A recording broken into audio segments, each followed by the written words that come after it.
back to the Games Done Quick Hotfix. Today we are not the first step.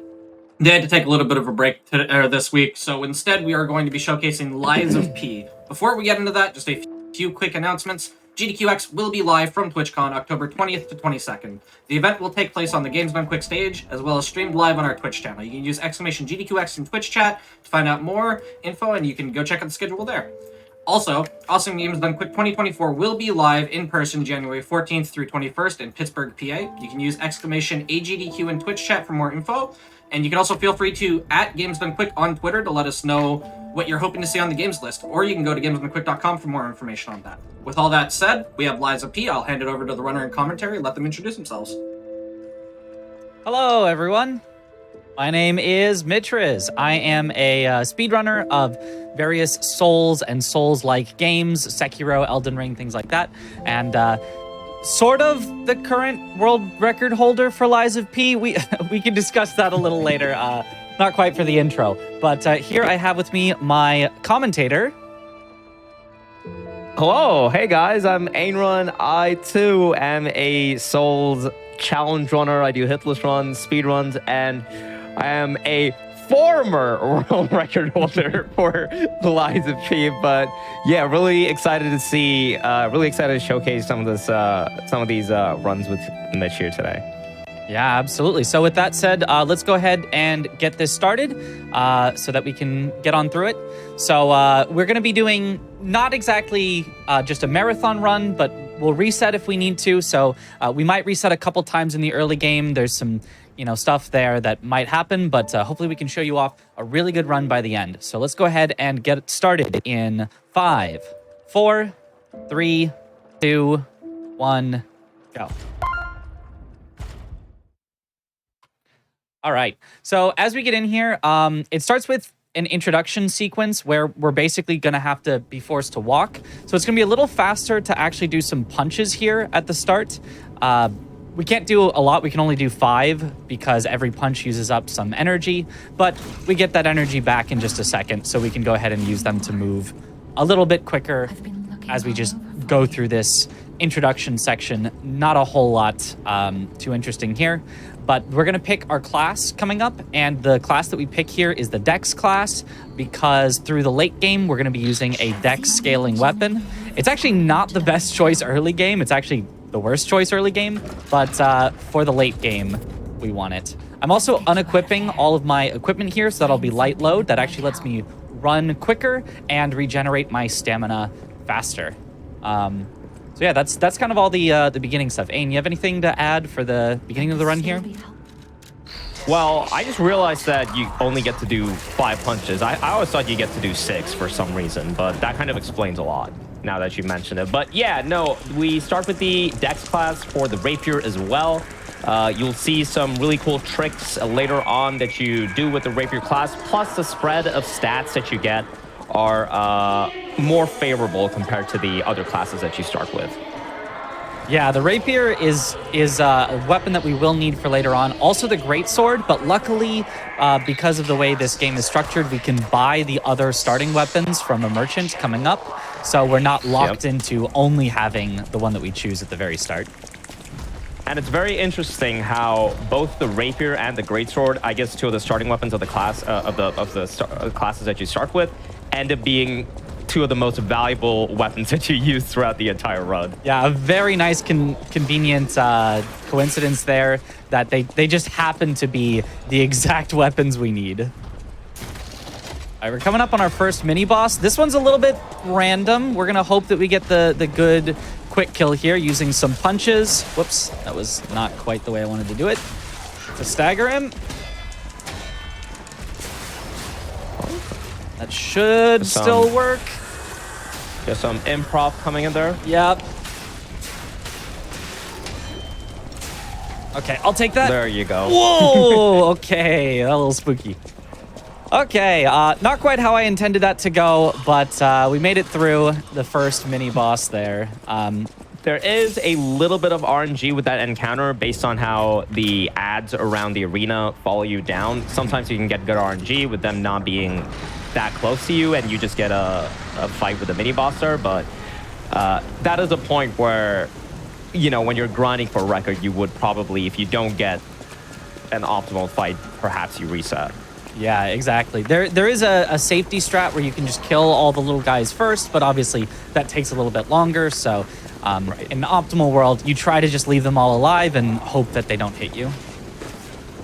And you did see Mitch using the punch there, the left arm of steel. So Eliza P actually gives you a lot of different ways you can use offense. You have your left arm, you have your weapons. There's a lot of different statuses that you can use, but the left arm of steel is the base arm that you start with, and it's actually very good for the first few bosses of the game.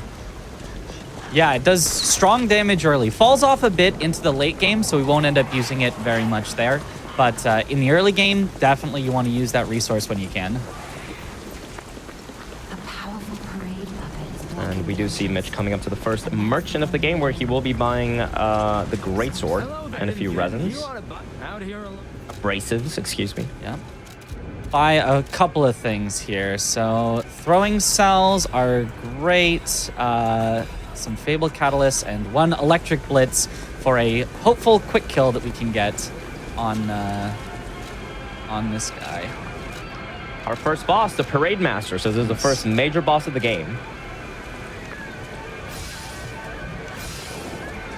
All right, I'll let you go through this because I'm going to have to concentrate. I got to count through my quick kill strategy here. Hopefully I can get it to work. So there is a particular RNG where you can get a one cycle on this boss. The boss has two phases. It's not the hardest boss for the speedrun, but you want to make sure that you get the one cycle so that you avoid wasting time on the transition, because the boss gets hyper armor. So you can see Mitch uses a shock abrasive. The shock status effect is actually very good on puppets, which the Parade Master is a puppet. So nicely done. Doesn't get the one cycle, unfortunately, so not all is lost. But the Parade Master goes into phase 2. Phase 2, of course, has a much more complicated moveset, but still not the most difficult. Does get the stagger there into the riposte. And one left arm. And all right, there you go. Very, very nice. And that is our first boss done. All right, we come up into the hotel here, and there's a mechanic in this game where you can either choose to lie or tell the truth. In most places, you get to choose what you want to do, but at the very start here is kind of a tutorial. They force you to lie in order to continue the game. Everywhere else, I'm going to be doing truth.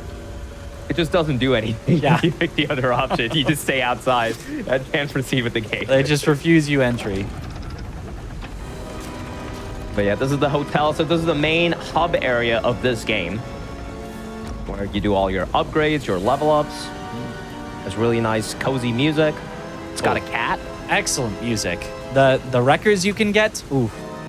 Mm-hmm.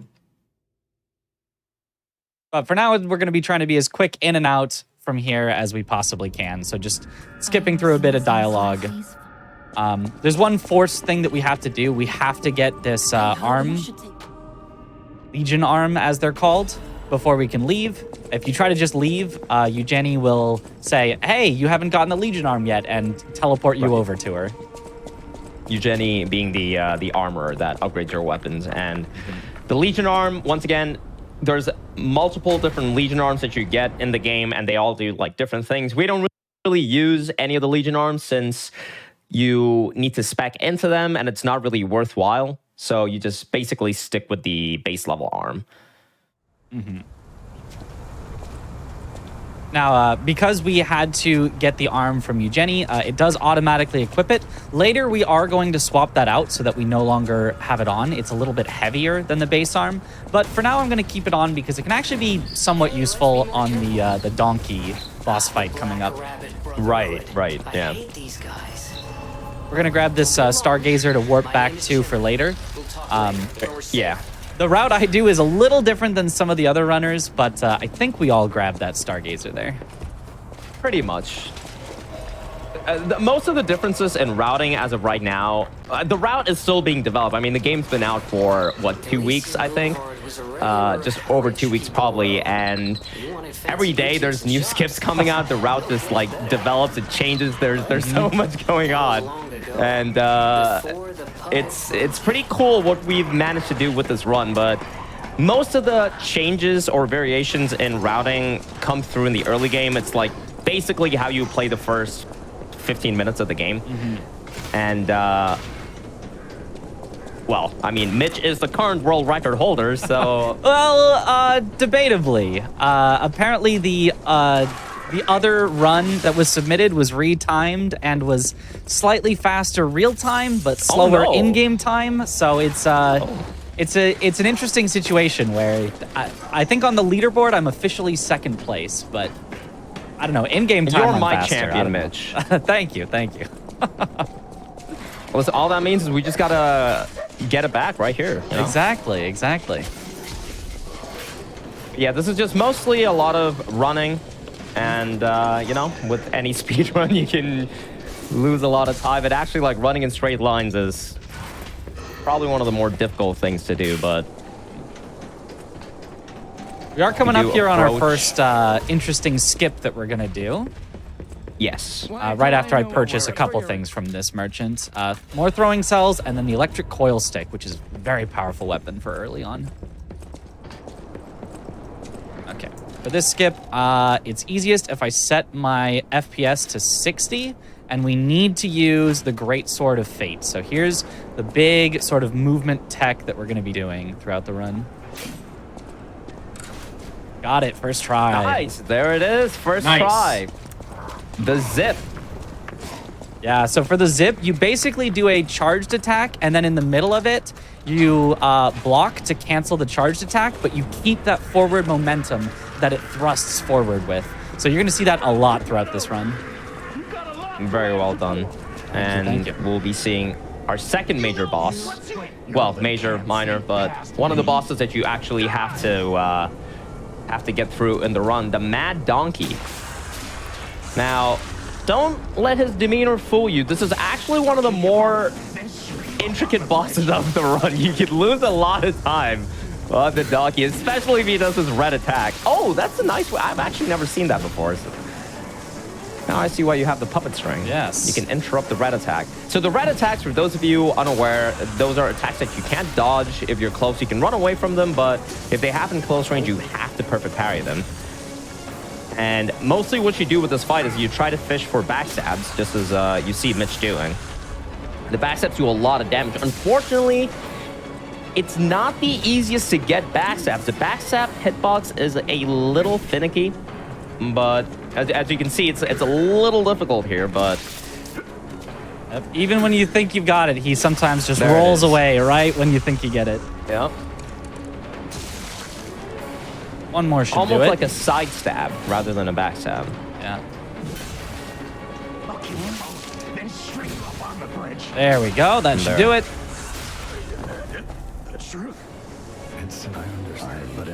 Very, very nice. Not the cleanest kill, but still actually a lot faster than my personal best. A lot faster than the world record. Yeah, you had a less than desirable Mad Donkey in your That's one way to put in it. your best. Yeah. I think I pretty much had to kill him without backstabs. Oh my god, that's not great. Yeah. But now you will see the next major boss. So bosses one after another. Now this boss is actually very, very cool. And for those of you that played the Lies of P demo, this was actually the last boss in the demo. Oh yeah, So the we will Scrapped see- Watchman. I love this boss fight personally. I think Me it is too. super cool. It's a very cool boss fight. Just for a little defense, I'm gonna equip some stuff. And you'll see why Mitch bought the coil stick here. The coil stick is actually a very, very good weapon for some of these early game bosses, especially when it's unupgraded. Yeah, we also use a Spectre summon. That is obviously completely allowed within the rules and all that, and it helps us do a little bit more damage and also sometimes take the boss's attention so that we can get more free hits in. And unlike other Souls games that people may be more used to, the Spectre summon here actually does not buff the boss, so there's no real loss in using the Spectre. Though you'll see there's a certain fight where we choose not to use the Spectre simply because it's faster to not use it. But for most of these fights, the Spectre is actually beneficial. All right, phase transition. Second phase, all of his attacks get, well, not all of his attacks, but many of his attacks get extra lightning on them that we have to avoid, and that really annoying grab. Glad I dodged it. A lot more AoE in the second phase.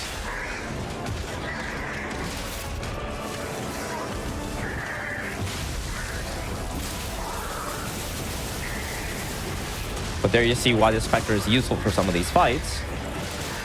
Ooh, nice parry. Okay, he should be pretty much dead here. There it is. Got him. Very nice. All right, not bad. Here, we use a pocket watch to warp out. This is very similar to like a homeward bone if you've played the Dark Souls games, but it lets you just port out to your last used Stargazer, which for us is right back at a skip we want to do.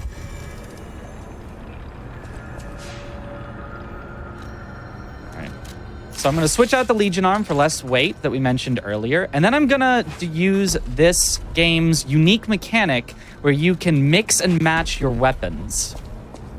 Very, very cool mechanic. It gives the handles, give each blade a completely unique moveset. And it lets you customize your fighting style however you want it. It's very, very cool. Yeah. Or for us, it's going to allow us to abuse those to get some very cool skips. As you'll see, Mitch try to do one of the major early game skips here. Yeah, this one works better on 120 FPS, so I'm going to change my FPS there. And I've got a specific lineup here. It's pretty precise, so I might miss it, but let's see if I can get it here first try. There it is. Nice. Oh, that's a lot of height. Very, very good. 120 FPS just gets you rocketing up there. And you can see Mitch keeps changing the FPS. You can basically hit these skips at most FPSs, but there's definitely some FPSs where it's more convenient. Yeah, so for this one, I'm going to change it to 75, and we're going to do another zip again. A general rule of... Ooh, barely made that one. I thought I was going to fall. Okay, well... Yeah, general rule of thumb, 75 FPS, very nice. Very, very nice. 75 FPS helps you go forward. 120 helps you go up. Yes. And you can see we are in the Black Rabbit Brotherhood fight already. Now, this is a very tough fight. You have to fight multiple enemies all at the same time. And, you know, they come in and come out. And the big guy has a lot of health and does a lot of damage on his attacks. But if you go to the back of the arena and quit out, then when we load back in, it's going to be a little bit easier.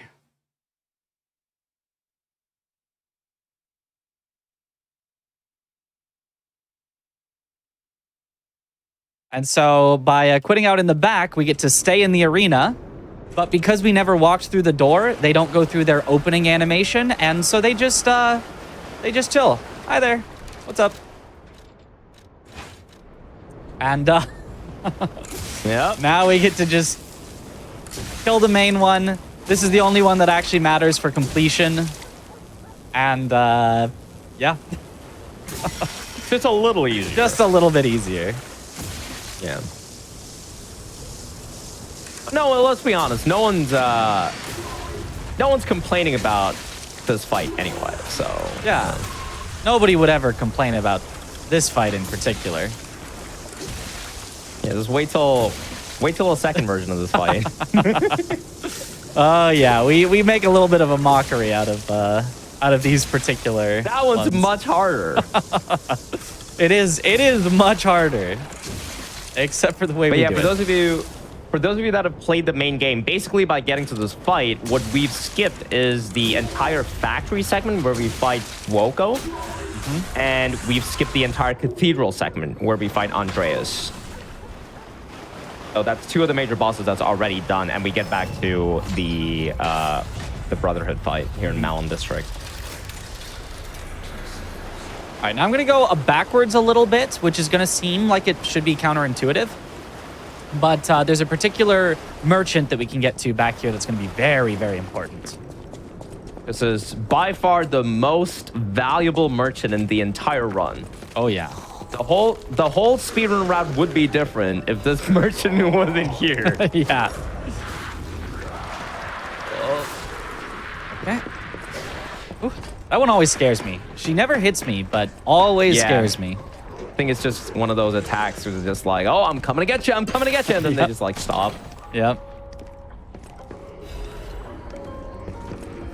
Of course.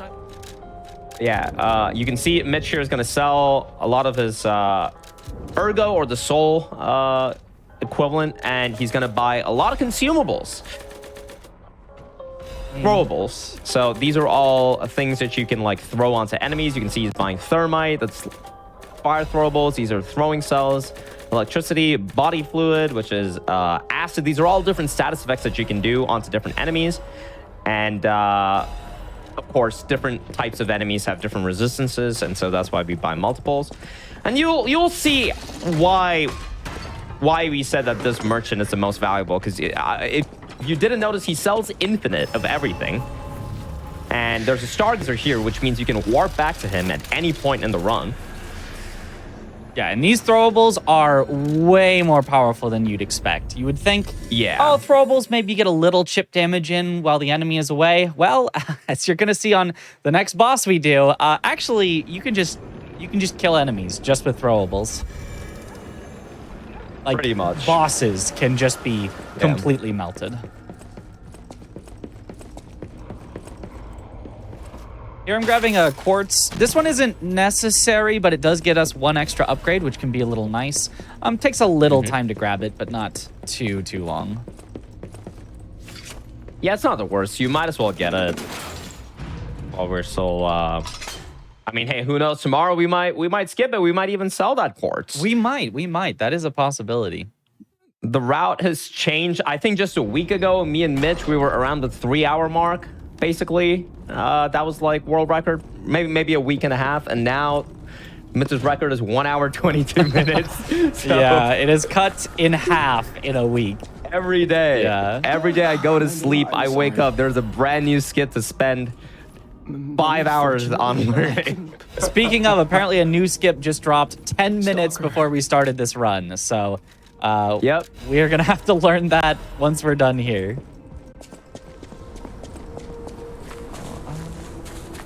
Remind me to switch out the wish stone. I forgot to do it at him, but where do you use the wish stones? Right after Geppetto, we're gonna. I use them on Victor, but we're not gonna rest at another Stargazer before Victor. Right. Okay. And then at Monas. Always speaking, my friend.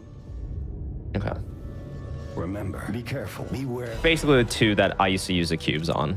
Yeah. People, I think you and I are the only ones that use the cube. More people need to get on the cube tech. And why not? Go to I always. You can get from. Yeah, these are all these like all the skips, all the routing that you're seeing right now is basically things that the whole Lies of P speedrunning community has developed. We have like a tiny little Discord where we all like talk to each other and optimize things, and it's really cool to see how the route has come along. And there's still a lot of like variation and chance to be yourself and be unique in it right now. Eventually it'll get more optimized where we'll probably all be doing mostly the same thing, but for now there are like 5 different routes that are all very, very good and very possible to get world record.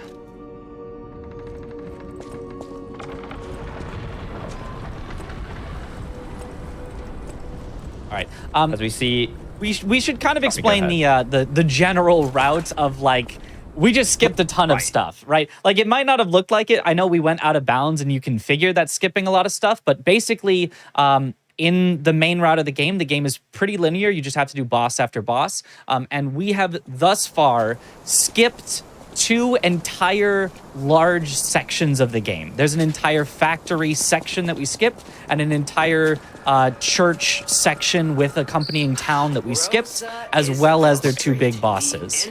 So we are already like approaching maybe halfway through the game if you were playing it normally. And now we're in Rosa Isabella Street, so if you were normally playing the game, we would be heading to the Opera House where we would fight the King of Puppets in Romeo, which probably to a lot of people might have been one of the hardest bosses in the first playthrough. But there is a cool little trick that you can do here on the side, which we'll show you soon. This one's going to take a little bit. First, he'll do a quit out to de-aggro some of the enemies, but basically, we're going to skip a few more areas of the game. Yeah. Yeah, King of Puppets was definitely the hardest, well, one of the hardest bosses in my first playthrough, so us skipping him is you know, really going to get us far in. I would agree. We'll see. And here we'll see the zip tech again. So again, the zip is basically you want to block at a charge R2 at a certain frame of the charge R2 animation, which lets you maintain your momentum. And since you're coming off of a platform, it actually pushes you forward.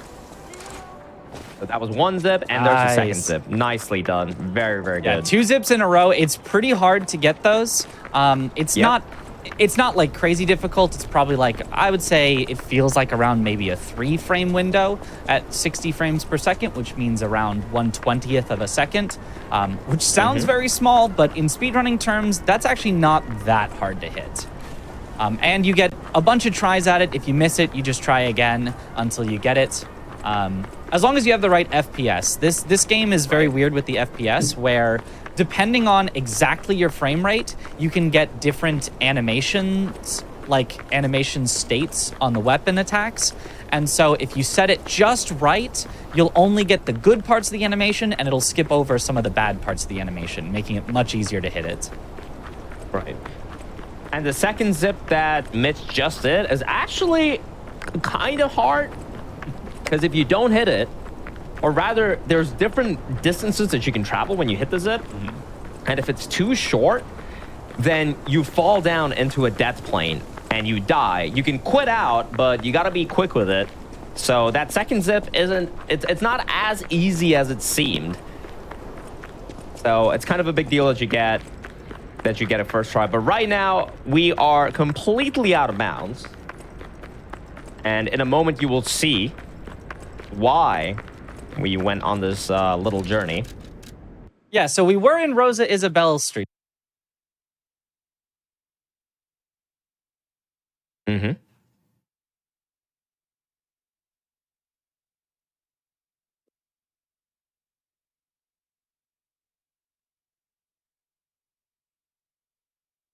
And there it is. That is the door leading to the Victor boss fight. Chest to grab here that's going to let us buy upgrade materials for our weapons in a little bit.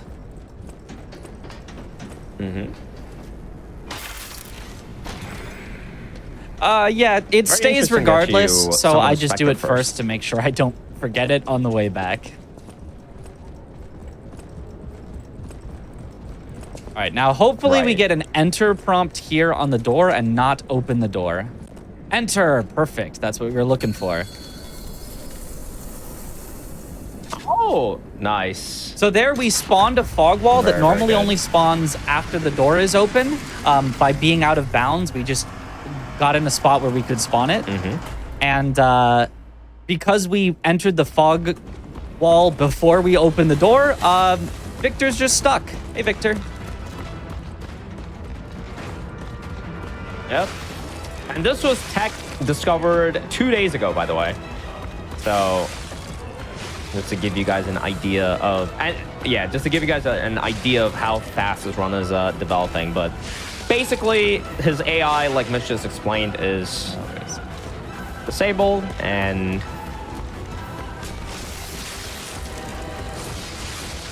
can take his time to start dealing damage.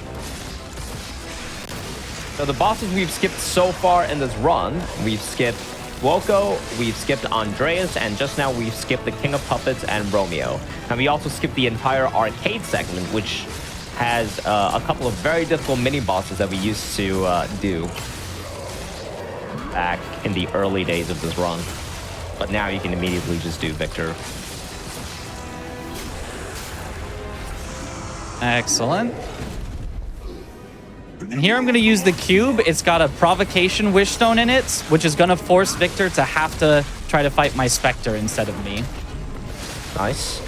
And yeah, there is a cutscene that stops Victor, or that transitions Victor from phase 1 to phase 2.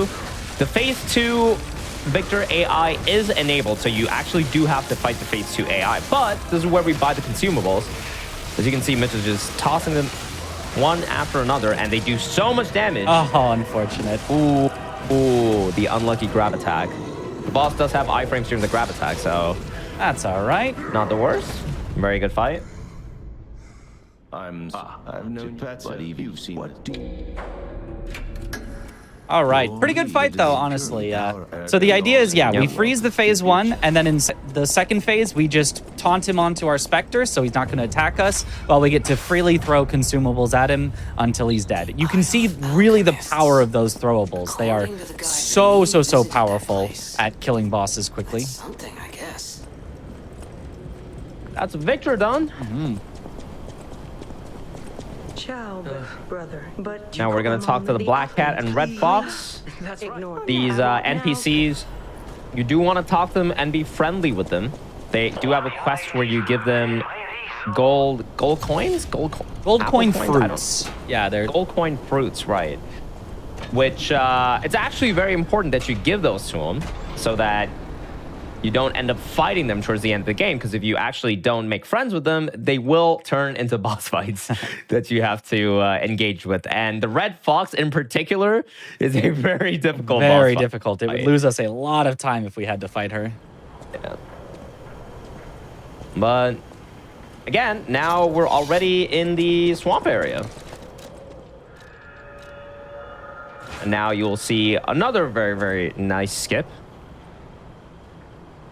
As we see Mitch lining up. Gains a little bit of height, that's all you need. Oop, fell down. Oh, Oops. falls down. That's okay. No, not a big deal. As long as that doesn't happen a little later in, because we could get stuck.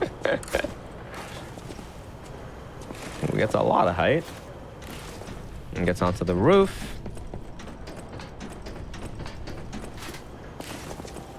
Onto the platform.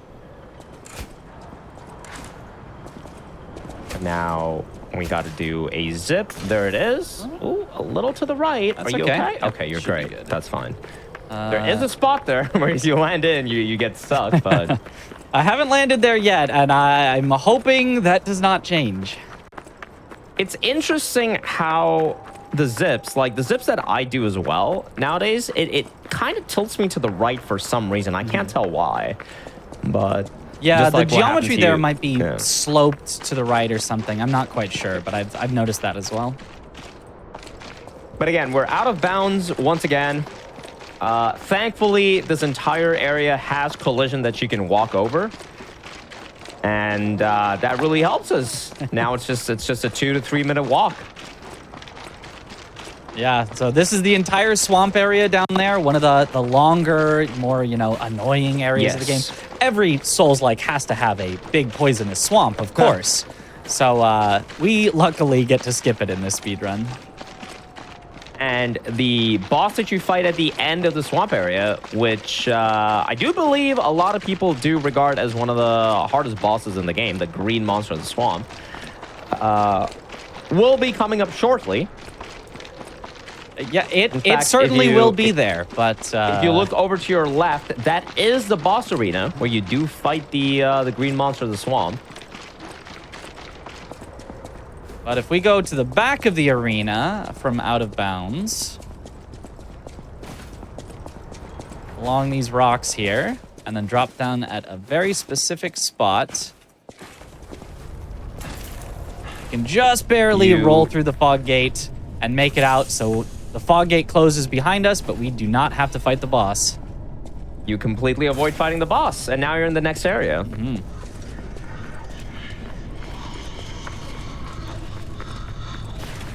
There is also some extra zips that could be done in this area that are a little faster than walking around, but I tend not to do those risky zips that only save a little bit of walking and instead try to focus on hitting those big zips that skip entire zones or bosses. There's actually a really good pace right now. It's pretty good. Yeah, it's not bad. But yeah, now you're already in, you're going back to the train station where you started the game, except this time it's a different world state, so there's been a few changes. Yeah, in the game's logic, we're in a completely different area, but in the story of the game, this is the same area where we woke up in a train. This is that same train station. And now the run starts to pick up. There's a lot that happens from this segment onwards. First, I'm going to go back and buy more consumables, more throwables. But yeah, we got a lot of stuff coming up. Yeah, things happen really quick now. Yeah, again, as a reminder, we did have that Stargazer next to the merchant, which is very convenient. Oh, wait, this actually isn't where I buy things. Oops, my bad. I buy before Door Guardian. That's right. This is an old route. Sorry, the route has changed every single day for the last several weeks. So, I'm a little confused on my own route because it has changed since yesterday. Yeah. In fact, even this morning, I was testing out a new route. Yep. And probably be doing the same tomorrow. Yeah. And that boss that we most recently killed, Victor, could be skipped, but... I did not know that you could just walk forward there. Yeah. And drop down that hole. Have you been going around? Yeah, I have. Interesting. But yeah, decent amount of running. But you will see, I suppose, one of the more difficult enemies in the game coming up soon. Yes. A lot of the mini bosses in this game are surprisingly hard. They hit very hard, especially we have not leveled up any health whatsoever. It would easily one-shot me if I get hit, so we are really going to try not to have that happen. So if there's anyone wondering why this run is difficult, since we skip a bunch of bosses, it's actually the more bosses we skip, the run gets progressively more and more difficult, simply because we don't end up getting enough money to level. We're still at base level here, and yeah, we're fighting end game bosses basically with very minimal money in the entire game. So it's kind of hard to if you die once, you're basically it's at reset territory if you don't have all your consumables. Yeah, we have a completely unupgraded weapon. I've got a couple levels in the dex type stat. It's called technique. And otherwise, we might as well just be level 1 fresh character. But luckily, the throwables are really powerful, so we can abuse those. You're basically one shot to any of these enemies around you. Yes. At this point. We've got some fairly safe routes to run where we shouldn't get hit, but there's always a chance. Right. All right, a little bit of a safety quit out. There is the enemy that will be one of the roadblocks, but shouldn't be too hard. Essentially, that is an elite, which is the game's version of a mini boss. And you need to kill him to progress with the game, because you can see he's banging on a door and we have to go through the door. But you can only go through the door if you kill him. Well, so far. Who knows what tomorrow brings, but at least right now. Just So these are carcass enemies, which means they are weak to fire in the game.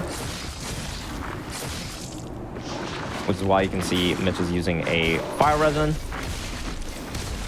Using fire throwables as well.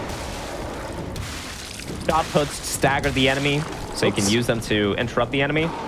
Oh, I threw too many shot puts too early. I thought it would get the stagger on him. Needed, I think, one more of the fire canisters before I threw that last shot put. Well, there you go. Yeah, that's a one shot, and that is several minutes to get back there. So I think we are gonna go ahead and reset this run because we actually were, by the way, on world record pace up until that. I was gonna say, I think we felt can like actually, it was going really well. Good run. Yeah, I think we can get world record live here. It is not that optimized of a route yet where we have to, get everything perfect for world record. We can absolutely get it here today. So I'm going to go ahead and reset so that we can do that. Okay, so let's... Very good first run, though. Yeah, that was pretty good. Let's do just as well or better here. And we'll go ahead and start in 3, 2, 1, go.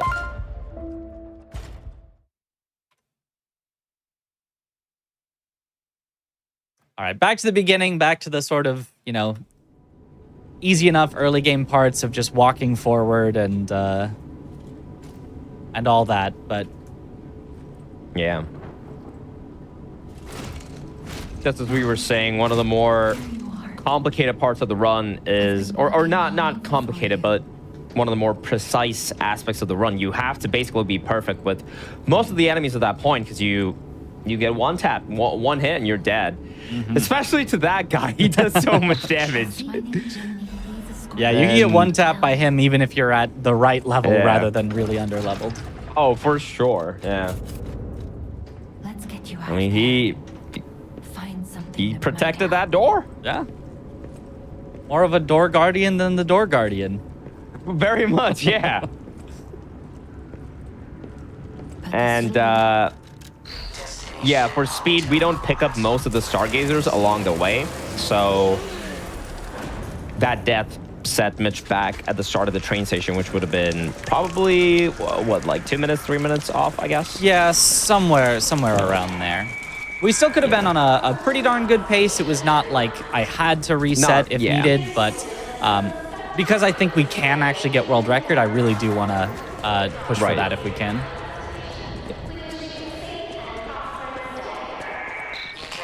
But yeah, that's a little bit of a tutorial as to what this run is. Yeah, very much not glitchless at all because we skip so many things. But even casually or glitchless, this game is just so much fun to play. I absolutely adore this game. 100%. My favorite Souls-like that's not an official Souls game, and I think it's right up there. Even with, your Dark Souls, your Elden Rings, things like that. I completely agree. Highly recommend for people that enjoy Souls-like games.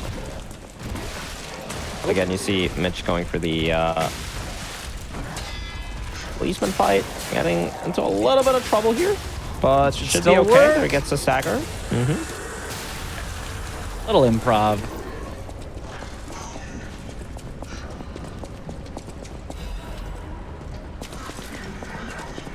Yeah, that one, unfortunately, the correct RNG to get a super fast fight is a little bit rare, but he's only like 2 minutes I don't think I've gotten that RNG even once, so I don't know what most people are talking about.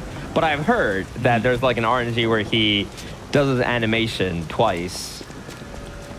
At which point, if you run up to him, then he gets up a little later. Yeah, I'm not sure I've seen that exact version either, but I've had them where they walk so close to me that my punch just kills the extra guys coming, and so then they can't get a chance to hit me. Well, I was talking about the actual Watchman. Like, apparently, what I heard is he has an animation where he's hitting that body with his stick, right? And there's a particular RNG where if you approach him and he's at the end of that animation where he's like hitting it the second time, it takes longer for him to get up. Interesting. So you can actually like punch him twice. Wow, I do not think yeah. I've ever seen that. That would be that would certainly be a time save. Yeah. A powerful parade puppet is blocking the entrance. But either way, we're once again heading up to the Parade Master. Let's see if Mitch gets the one cycle this time. Yeah, I will try not to mess up my kill here. But yeah, again, Mitch died. I believe that run died at around 38, 39 minutes, something. So that was basically around the halfway point. If my math is correct, because record is 122. Yes, that was almost exactly the halfway point there. Yeah.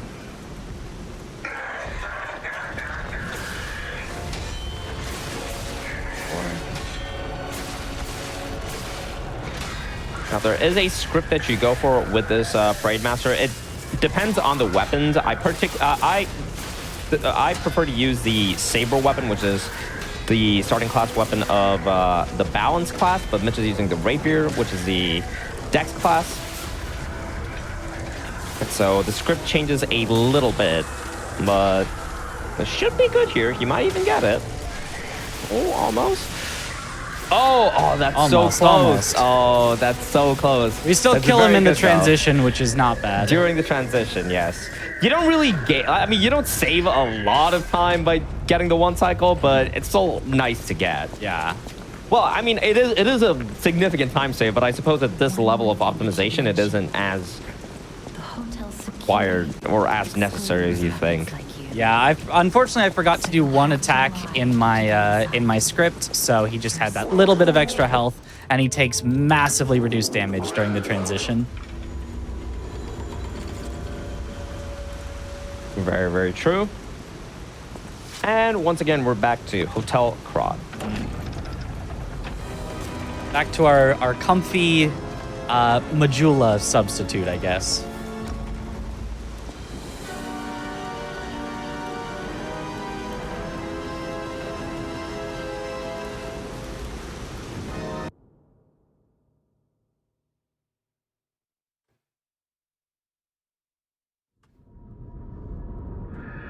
You must have please.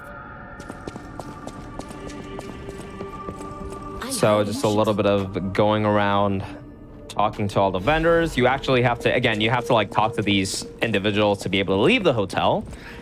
Also get pulled back into talking to them, and we are off. Once again, to the donkey. To the donkey, my mortal enemies. The one fight I feel like I can never get a handle on. It's a tough fight. It's very difficult to make consistent. Yeah, the backstabs in this game can be very hard to hit because basically the way I understand it, which I don't think is quite correct, but in general, when they sort of start another animation, like start attacking again, it can shift their back so that it's no longer in the same spot so that you can't really get the backstab that you were going for. I hate these guys. And yeah, there's a lot of variance when it comes to the next two bosses, the Donkey and the Watchman, which is where one of the alternate routes got developed from. There is a route where you can actually skip these bosses first, or rather not skip, but push them back later. And you go to the Brotherhood 1 fight first by doing the skip, get some consumables so that you can use them on Donkey and Watchman. The trade-off there being that you're already starved for levels, and now you're using even more money, not until levels, which you're buying extra consumables, but you do get faster, more consistent Donkey and Watchman fights. So that's kind of where the trade-off is with two of the more prominent routes right now. Yeah, it does make you buy some more throwables, and also because you have to buy more throwables, it can mean that you have to take an entire extra trip over to the vendor, which loses some time there, but obviously you gain that time back by having very, very fast fights with those throwables. So what we did to Victor, you can also do to these early game bosses.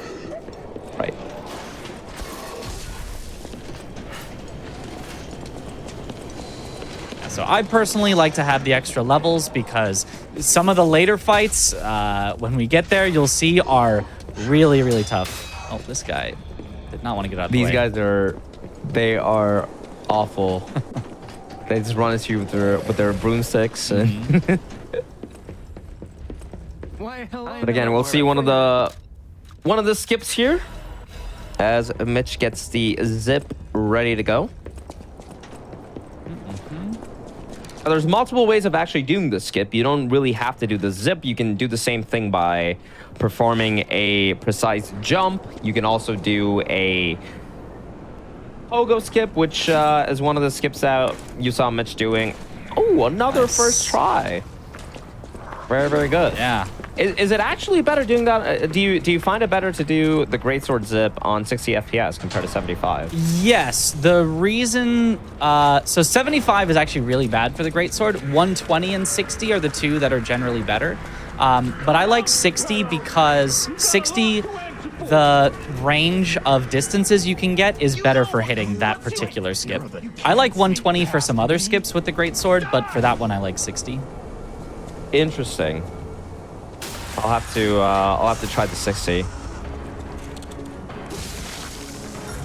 As we see the donkey fight again, another red attack. That's you're very fortunate today. Double red. That's I would say maybe not very fortunate, but it's a very rare attack. I usually never get those in my fights, but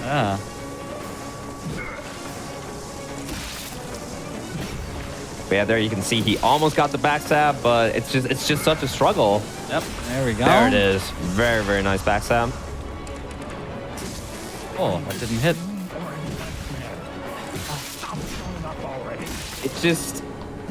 It's such a frustrating fight because he's got so many attacks where he lets you backstab him, but then you can never backstab him. It shows up and it just doesn't work. Yeah.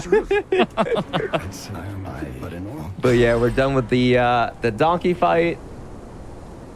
That was actually quite a good fight for me. Yeah, it wasn't bad. It was pretty decent. Yeah, it's possible to do that definitely faster, but that was... I'm very happy with that. Much better than our last attempt. Yes.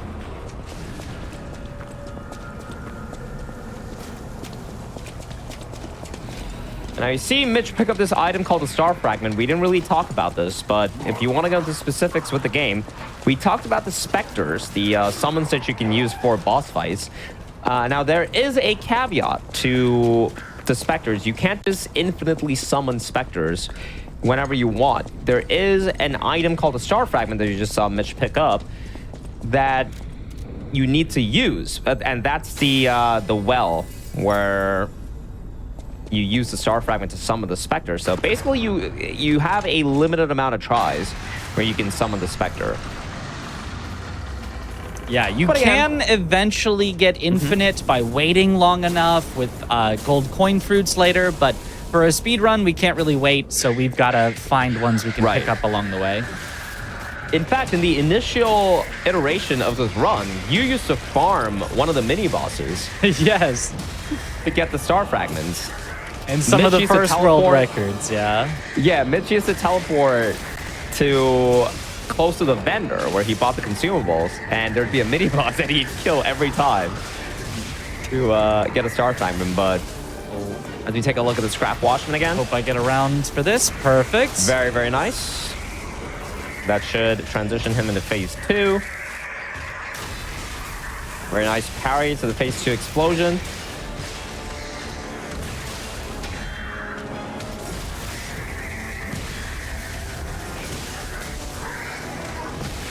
And again, this is where the Liking AoE comes out. Very nice Fable attack. The Fable, by the way, for anyone wondering, there are 3 blue bars below the green stamina bar. And the Fable is basically a weapon art, a special ability of your weapon. It's kind of like your ultimate that you can do. That was a very, very good fight. That was an amazing fight. That's actually the fastest I've ever done that fight. I spent more Fable on it than I usually do, but that is the fastest I have ever done that fight. Right. Yeah, that was quite a fast fight. I mean, a much faster start than the previous run, and that was on record pace. So Yeah. So again, a little bit of weapon management there as we're about to do our first major skip of the run. This one we call the Yojo Pogo. Is this technique of getting launched in the air? Named after the person that came up with this skip, Yojo, who he spent a lot of time going around the map trying to find these spots. Oh, not enough height. Oh, not enough height. So again, that's why you need a really good setup with that with these skips. There it is. Much better height.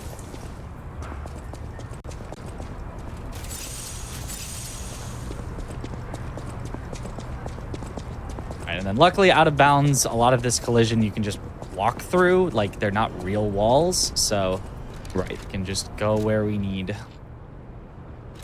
Now we'll see 2 major zips again. These zips are quite scary, but there you go. Lands a zip to the first wall. And now this positioning that Mitch has here is very specific, because if you're even a little higher, you will die to fall damage on that zip. So, yeah.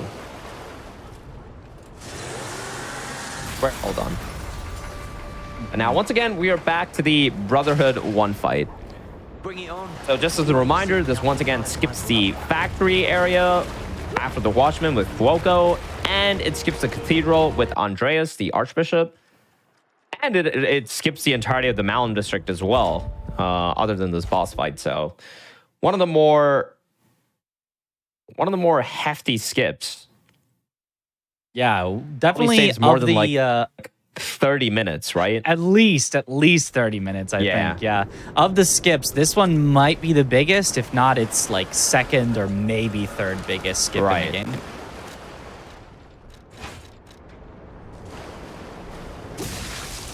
Targeting got a little weird there. Right.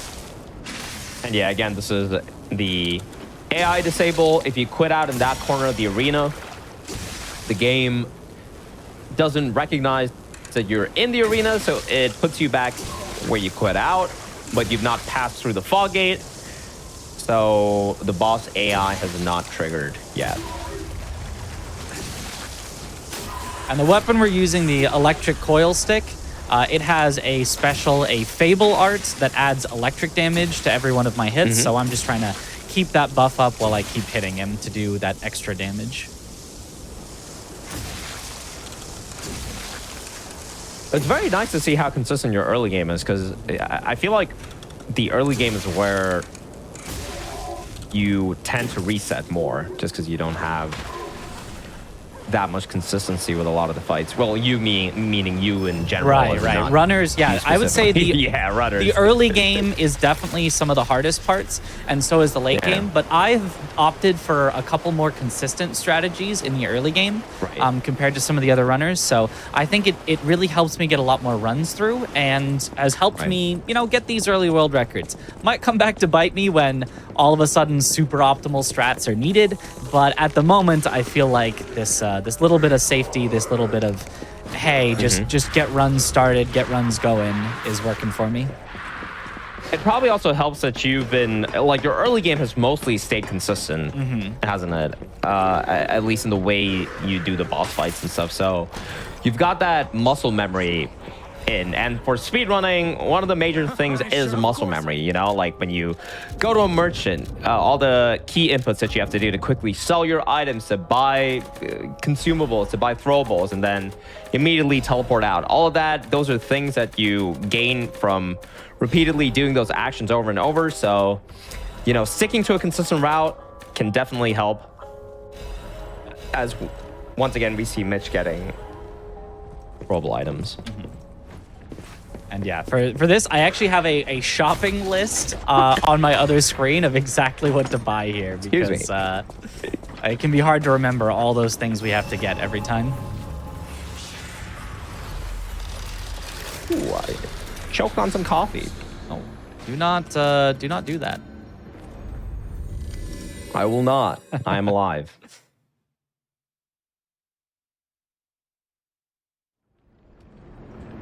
But very fast. And we are back to the Brotherhood 1 area where Mitch beat the boss. Yeah, this entire section of the game ends up being technically one big loop that leads back to the hotel. And so this is us going back to the hotel. We could warp back to the hotel and the game would actually progress just fine. But we want to come over this way and go up this elevator because it unlocks that gold coin fruit tree, which we need in order to bribe the black cat, red fox. And the red fox, yes, right. Exactly. Yeah. And I also use it to buy some of those wish stones that make the Spectre more powerful.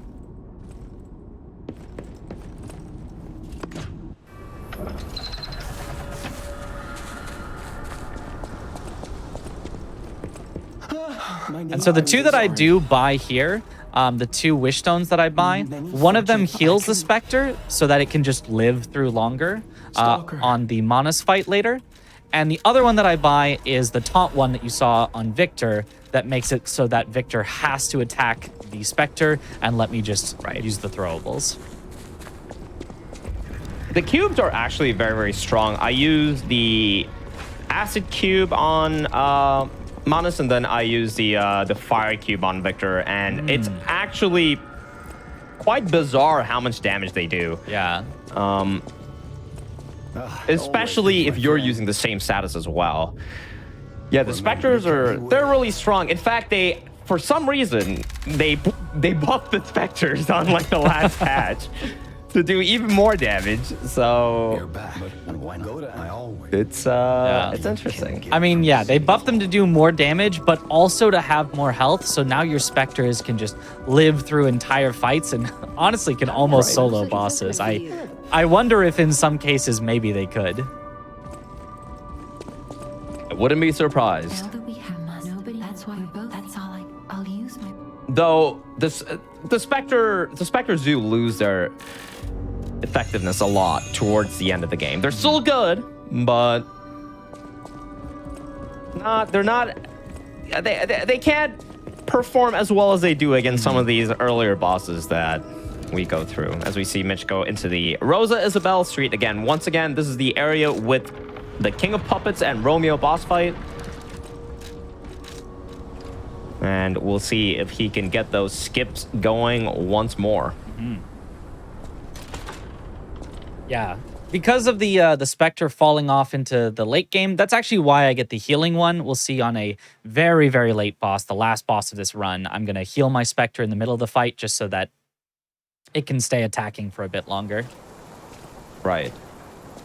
Not quite as bursty, not quite as much, damage per second from the Spectre, but just having it live, I find to be an invaluable resource for the second phase. Rosa Isabel Street, the entertainment district. You might call it extravagant. Operas, operettas, street concerts. It's also very interesting for me to see how many extra stargazers I pick up compared to you. Which, yeah, I technically don't need to pick these up as well, but... The Rosa Isabel one isn't a bad idea. I actually don't know if it's worth it to pick up, because it's a little faster to warp back to it later. But I instead warp back to a different stargazer that we already have picked up in the Elysian Boulevard. Right, yeah, and you do all your weapon assembly there. Yeah. Or, like, earlier before you get here. I actually... Well, you warped to Elysian Boulevard, but I do actually believe the Rosa Isabel Stargazer is faster after Walker by a few seconds. It certainly entirely, is. I just don't know if it's worth the time picking it up when we already have the other one. That makes sense. Well, I haven't timed it yet, sense. so we don't yet know what's the sort of optimal route. Ooh, perfect! Excellent First try, skips. That was so good. Oh my god. That was beautiful. Yeah, those skips are hard on the execution. They're actually hard enough on the execution. There's a discussion going on in the Discord about allowing macros to hit them, but I don't think they're that hard. I think they're very. I mean, you were humanly making doable. them look so easy. Hey, look, I'm just trying to keep my advantage from being good at these nearly frame perfect inputs. Right.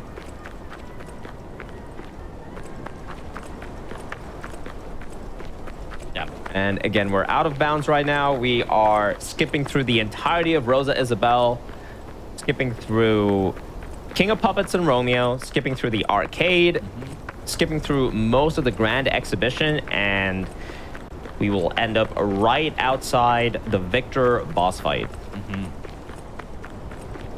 Hopefully we get lucky again.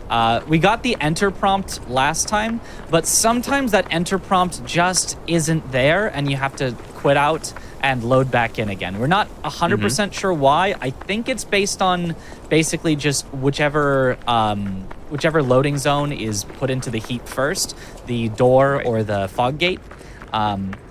You know, a little technical stuff of that, but I don't know if that's the true case, but just sometimes we can't get it and we have to quit out a second time, or even third or fourth in rare cases.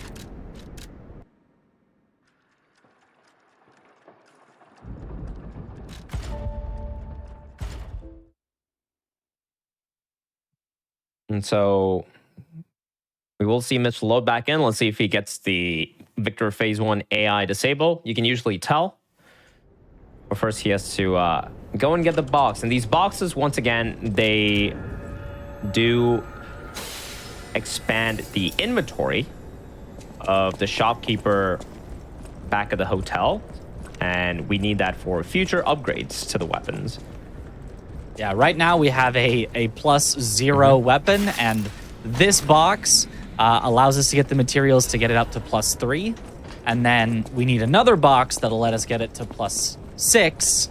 And then we have to collect all the materials from there to get it to +10. This side doesn't seem to have the enter. Yeah. What Sometimes about the other side, Oh, it does yeah, not. Maybe no. Oh, Unfortunate. Yep. Just But have this to quit out quit should out. fix it. Yeah. Usually it fixes it, but there's no guarantee that it will. So we might have to quit Yeah. out 3 or 4 times to get it to work.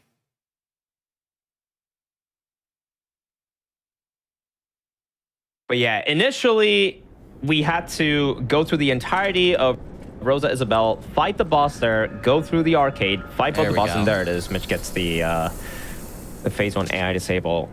And then there used to be a skip that we found right outside the Grand Exhibition that saved us maybe 30 seconds, 40 seconds throughout that entire segment from Rosa Isabel to Victor. And then we found a skip for the White Lady, which is a mini-boss that you fight before the King of Puppets. Now we have this skip that takes you all the way from Rosa Isabel straight to Victor. So just to give you guys some context as to how these skips have pushed us forward in speedrunning the game.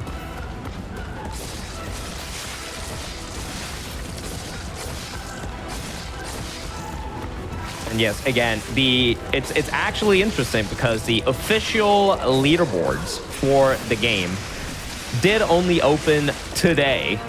Yes. But there's been tons of people speedrunning this game for like the last 2 weeks, basically. So there's a lot more people speedrunning this game than what you may see on the leaderboards. And times are constantly changing. Every day there's like a new record and new categories. As we see Mitch using the cube. The slowest cube ever. Yep. Oh, a lot of these are missing. This is pretty unfortunate. We should still be okay. But the fight is definitely going to be a lot slower because of this. You should. You're gonna be fine. Okay. Ooh, did you parry that? Oh man.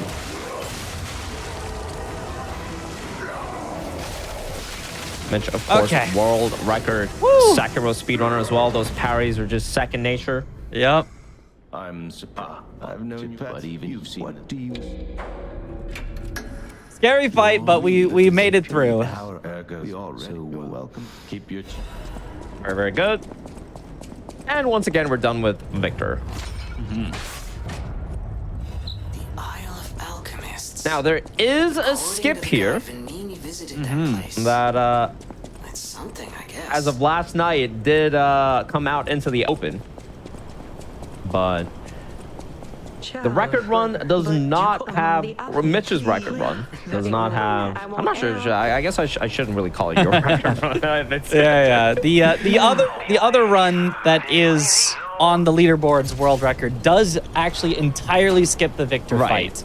I didn't learn it yet because it just came out yesterday, and I was busy practicing for this GDQ Hotfix where I didn't want to change strategies the very last minute going into it, but it is possible to skip Victor entirely. Saves, a minute or two from fighting him. But again, further reduces the amount of ergo that we get, so you get even fewer levels as you go through. Eventually, we'll hit a critical mass where we skip too many bosses and we just won't be able to do anything. We just go straight up to Manas. Yeah. Oh, not quite. Oh, baby zip. Yep. Or baby jump. Baby pogo, I suppose. Pogo, yeah.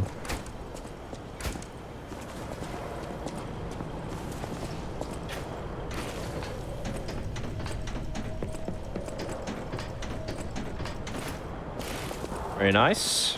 So again, we're gonna see a zip into and out of bounds.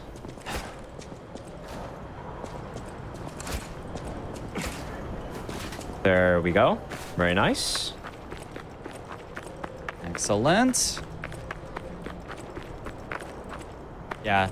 Maybe worth mentioning is that all of these zips that we're doing, we used to actually do with a different weapon called Booster Glaive that could just go horizontally over gaps.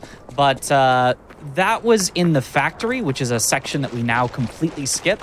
And so we had to find a way to replace that. And luckily, this zip technique was found at about the same time. Right. So for those of you that may have used the Booster Glaive, that's a weapon that you get in the factory area. In the swamp, well, not the swamp, but there's a poison pool where you fight a boss called the Puppet of the Future. And there's a chest at the end where you get the Booster Glaive set. And that weapon has a charge R2 moveset that basically boosts you forward a certain distance. And we found out that in low FPSs, around 30 FPS, you actually gain height when you use the charge R2 moveset. So initially, a lot of these skips that we're doing right now, we did with the Booster Glaive on 30 FPS to like get over distances. But the route that we're doing right now is the glaiveless route so that we can skip that entire segment with the factory. But yes, the initial creation of this of the entire route was based on the Booster Glaive, which it actually looked cooler. It was pretty the cool, skips yeah. with the glaive.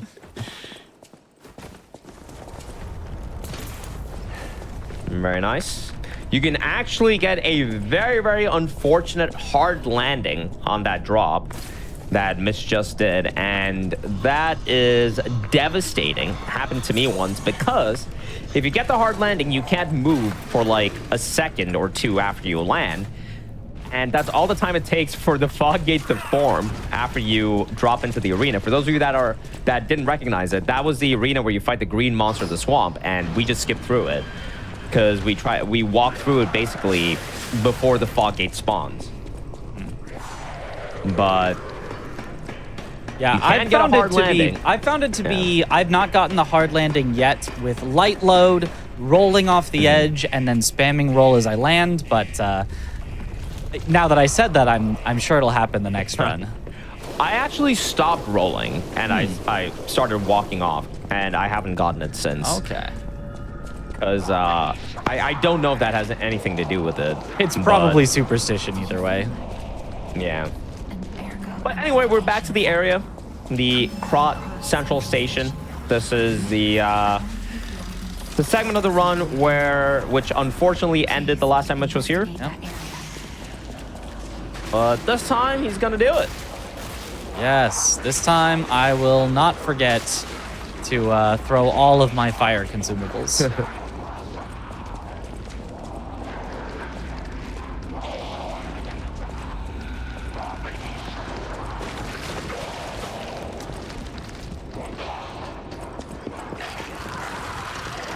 Every time running through some of these sections, I get this thought of, man, how would you get through here hitless?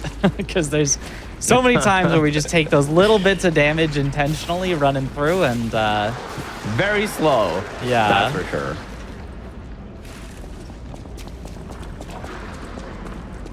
Yeah, doing no hits on this game it's gonna be quite the journey. Yes, has not been completed yet, which maybe is, you know, an accomplishment for a Souls-like game to not be no-hit within the first couple weeks. Right. This game is one of the more harder games, and it being as linear as it is, it makes things more difficult. Mm-hmm. Yeah, not a lot in this game you can skip over. I mean, with glitches, obviously, like we're doing, you can, but but glitchless, this run is like 3 hours. It takes a while. Yeah. So hitless, when you're not just going through pure speed, I'd have to imagine is at least 4 to 5. In fact, the first submitted run was a completely glitchless all bosses run, and that was 3 hours 6 minutes, I believe. Yeah. All the sort of required bosses in the main path. Yeah. Right. 3 hours 6 minutes, which was still very, very impressive. Yeah. Honestly, to this day, for a glitchless time, that is still a really impressive time. And that was done in, I think, about a week after the game came out. Not even, I think. It might have been less than a week. Yeah. But,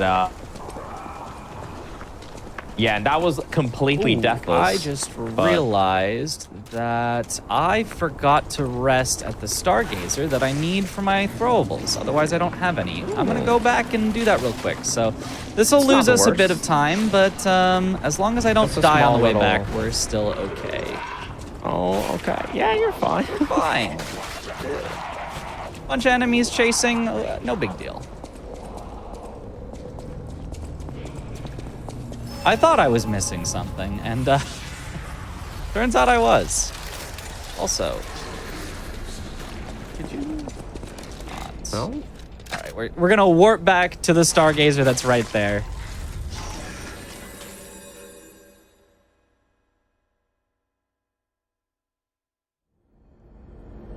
And remember, folks, Mitch is one shot away from dying. Any enemy, well, okay, not any, but most enemies. Most enemies can just... Specifically the one he's gonna fight right now. The one I'm gonna fight right now will definitely one-shot me with anything it could do. Yeah.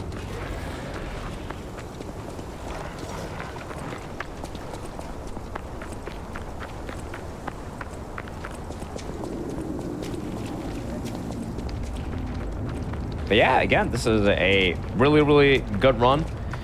But things get difficult from here on out. So far, it's kind of, you know, a lot of skips and just execution. But now we get into some tough fights. There's still a lot of skips, but like now we mix in some very difficult fights at extremely low levels. Yeah, difficult fights and long running sections on low health. Yes.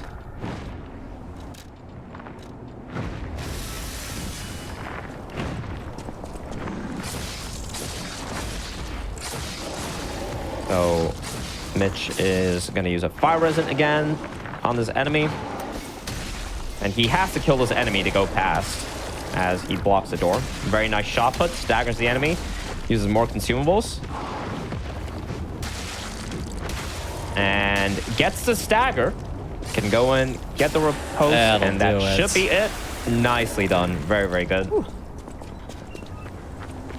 Spent one extra shot put there just to be absolutely sure he staggered. And we got it. Also, yes, Mitch is one of the very few... would that be accurate? One of the very few keyboard mouse Souls gamers. More numerous than you would think, but certainly in the general pool of the public, yeah, it is not that common. But, all right, there's a lot going on here. So now we go into an area of the game called Collapsed Crot, I believe, but basically... I believe so. There's a lot going. There's a skip coming up, which is a miserable skip, but I'm sure Mitch has got it. I've got a strat for it that I don't think is that bad, hopefully.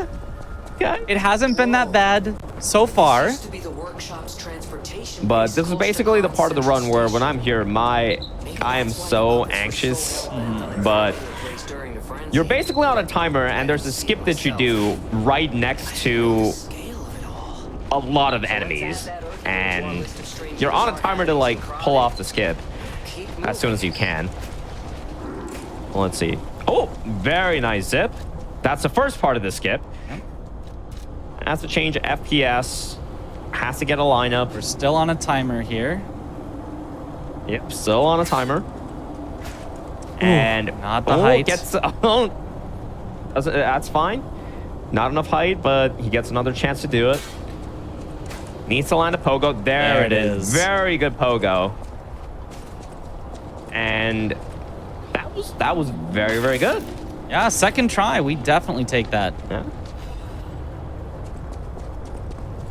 A part of the run that I struggle with quite a bit, but nicely done. You got to try out my strat. The zip is pretty good. I should, yeah. I should. Look really good. Excuse me? Let's see, does he get the...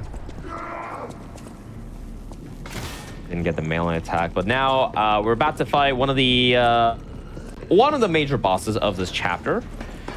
The Walker of Illusions. Very, very cool boss. We don't really fight it though, but you'll see. Oh no, this definitely counts as fighting it. Come on. Oh yeah, sure. Okay.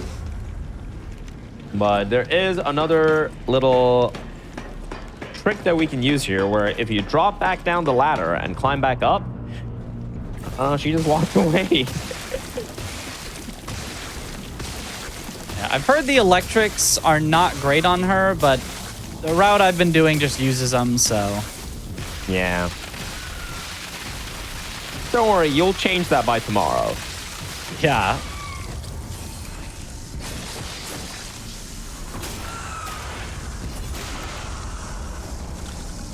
So again, hopefully this, and then we just... Oh, I guess you're shoved okay. it twice. Oh. Is that's what you do? You wait yeah, for the I need a better strat for her, but, Okay. graphics back to 75. Exit. Nicely done. Yeah, that is my strat. I know it looked like that did not go to plan. That was actually the plan. Now, there's another skip here that's happening right now, but basically after you kill the Walker of Illusions, there's an elevator that you trigger that takes you all the way to the bottom, and then you're supposed to go around and fight the corrupted Parade Master, the first boss from the start of the game, except now it's corrupted because there's corruption spreading all over this area. But what you can actually do is trigger the elevator and then quit out of the game, which keeps you back at the top. And then you can go all the way around the back to the Stargazer here. And what that lets you do is teleport to the back entrance of the hotel and completely skip the corrupted Parade Master. It is one of the coolest skips that we have in this run. Yeah, usually as soon as you get to the bottom of that elevator, you're not allowed to warp out anymore. It completely forbids you until you kill the corrupted Parade Master. But because we went backwards to a different Stargazer, this one lets you warp. Yeah. It's a neat little loophole in the logic.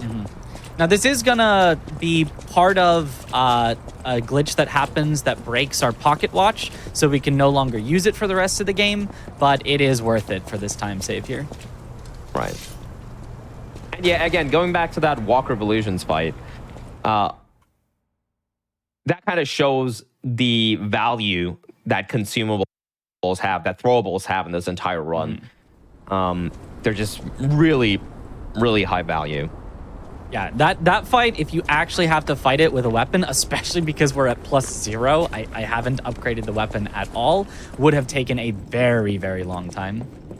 Right.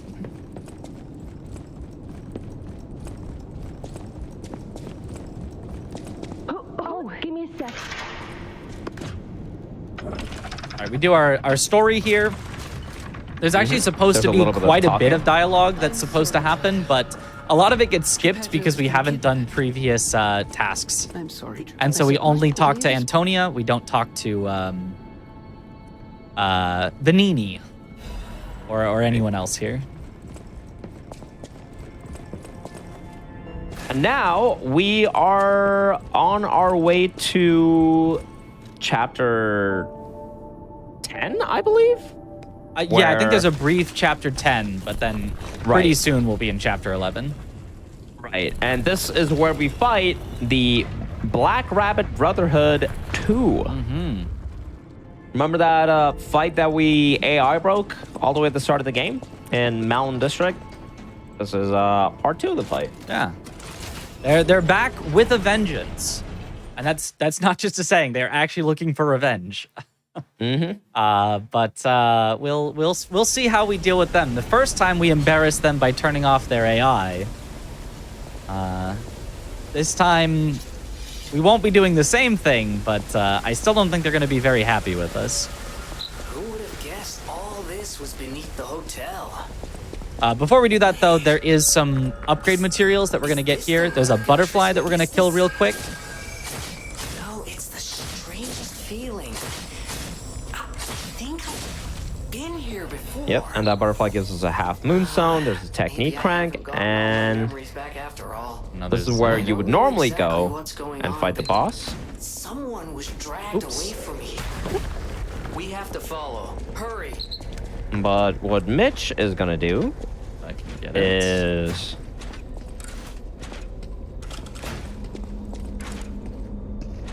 He's a little close. I'm gonna let him. Oh, did you not get the Stargazer? I did not get the Stargazer, so I'm gonna let him reset here. Might be faster to Okay. quit out, but I can also just, he'll eventually walk himself off the edge. Okay, at this point, quitting out would have been faster. He's very slow. All right. Oh, there he goes. Yeah, we are on 75. I wanted to check the FPS, and because if you're not on 75, these zips can be really tough. He didn't see me. We're fine. Nope. And so yeah, you can see we talked about zips being hard earlier. Here is the proof. It is a Yep. very small window. There we go. There it is. Excellent zip. And guess where you end up? On the other side of the Black Rabbit Brotherhood 2 fight. So we just completely skipped that fight. Yep. First one we AI And- break. Second one we just skip entirely past. Seems we can use it And to this skip that we just did was the first major skip to be discovered in the routing for this game. Yeah, the very first boss skip, I believe. Yep. But it used to be a little different because we used to use the booster glaive to do it initially. But, and there it is. Now we are at the last chapter of the game. Yeah. Listen, pal. Nice landing. I mean, this is incredible pace. It's a great pace. It's a little bit behind my 122, but we still have a lot of time to save at the end here. Right. Because your late game wasn't the best of the 122. It was not the best. We're still gonna have to play very, very well here in order to possibly get world record, but we are on pace to maybe do it. You got this. Well, I mean, unless a new world record has already been set. Who knows? There's a new world record every 5 minutes, but...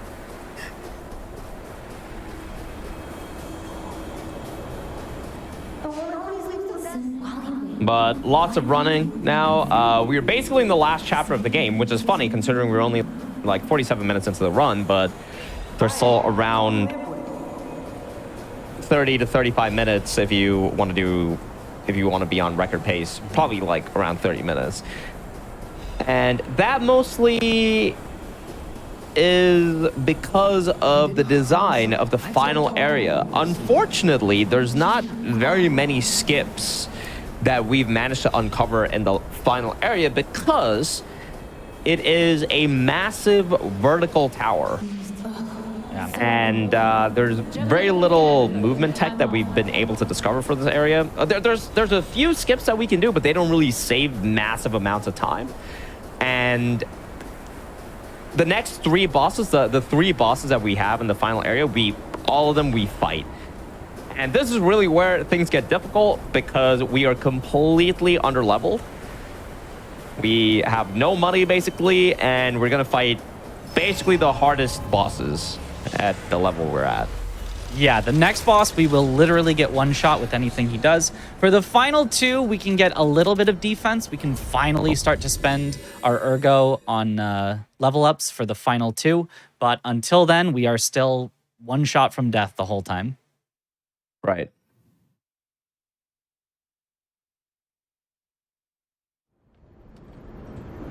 And here we're going to do our final buying of the throwables for the run. Back to Malum District one more time. Got my shopping list open.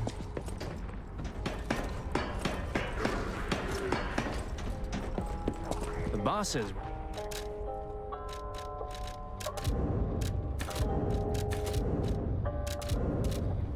And so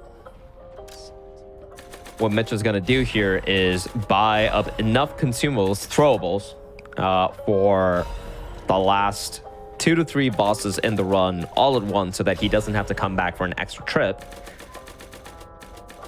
Of course, what this also means is that if he ends up dying to one of those bosses or using any of these consumables, then he's not going to have enough for another attempt, which will make that attempt even harder. So you basically have to like get it all first try. All right, and before I forget, I'm gonna switch the wish stone here. Now we can finally level up our weapon. We will go from a +0 weapon all the way To a up to a +10. +7 at the moment, and then +10 once we're done. Excuse me. with, Yes, a +7, but a +10 soon. Yeah.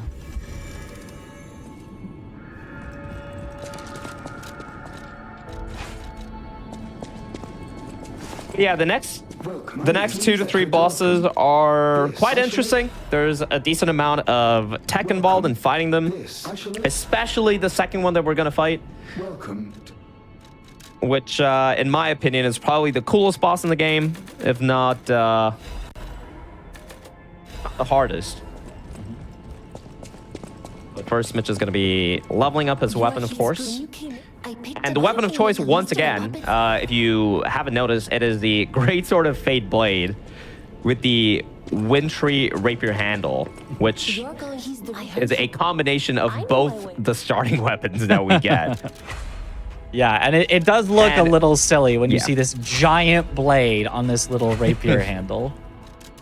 But one of the main reasons that we use the Wintry Rapier handle is because the Rapier handle has a very, very useful Fable attack, which they changed the interaction for that Fable attack in the latest patch that they put out, called a guard parry. And how a guard parry works is if you use your Fable attack to guard parry the enemy's attack the moment the enemy attacks, like a perfect parry, it staggers the enemy. So you manage to do a lot of damage in that window where the enemy is staggered. And you'll see Mitch use that a lot for the remainder of the bosses in this run. Yeah, I mostly use it for Laxasia coming up. The other ones, it's harder to consistently hit them with it. Yes. It's often that you'll be actually out of range. There's maybe, sort of an unintended interaction with it, where with the rapier, you sort of back up first before you charge in and stab them. And sometimes that can move you a little bit out of range for the follow-up. So I don't find it super consistent, except on Laxasia. I know there are specific attacks that it'll always work on. Right. And again, these weapons that we're using, they're not exactly the best, but it is the best for the route that we're doing. Our initial weapon of choice for this entire run was the wrench head with the police baton handle. I don't remember the exact name, but that used to be our initial weapon. But yeah, here's the first boss out of 3 remaining. Door Guardian. Now, don't be fooled. This boss is... It's pretty intense. you're basically one shot away from dying. And not fighting him optimally means a huge time loss. Yep, you have to hit his leg in order to get him to fall down like this. Very good. There's the resin. And the fatal attack does lots of damage, so that should be a 2-cycle. Ooh, I missed with the big hit there. That should still be okay. Nice parry. Into the roll. Ooh, I don't know how okay. you do that. I can never do that. It's very scary. It is very scary. I don't want him to do that, but I can deal with it in sometimes when he does. And what you're basically looking for here for optimal Door Guardian is a 2-cycle, meaning being able to kill him on 2 knockdowns. There's the And second there's one. the second knockdown. Great positioning. I might have a this little should health be left. it. No, Nope. he's dead. Let's go. That's excellent. I thought you'd have a little left as well, but very good. Excellent Door Guardian, and now we have a 13-minute running segment or something like that, basically. Yeah. But there's a few cool skips that you can do here. Yeah, I'm gonna do a safe Unfortunately, not version ones of that this save you. one. Yeah. By Not just ones that backstepping save you a lot this. of time. Yeah. Not Oh, well, huge this is what I did. skips. This is what I do as well. Is this not what you did on your... This is what I did run? on my PB, but right. this is not the fastest version that you could do.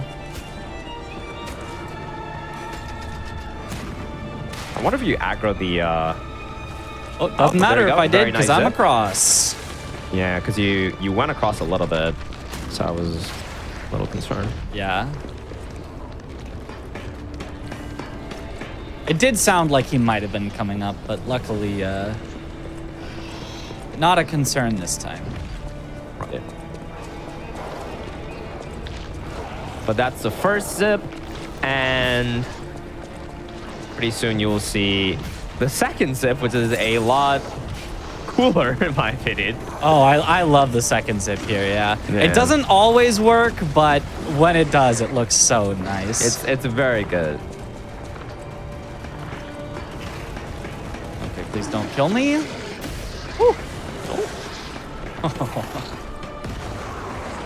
But yeah, there's going to be a long running segment. Unfortunately, we just have to climb the tower.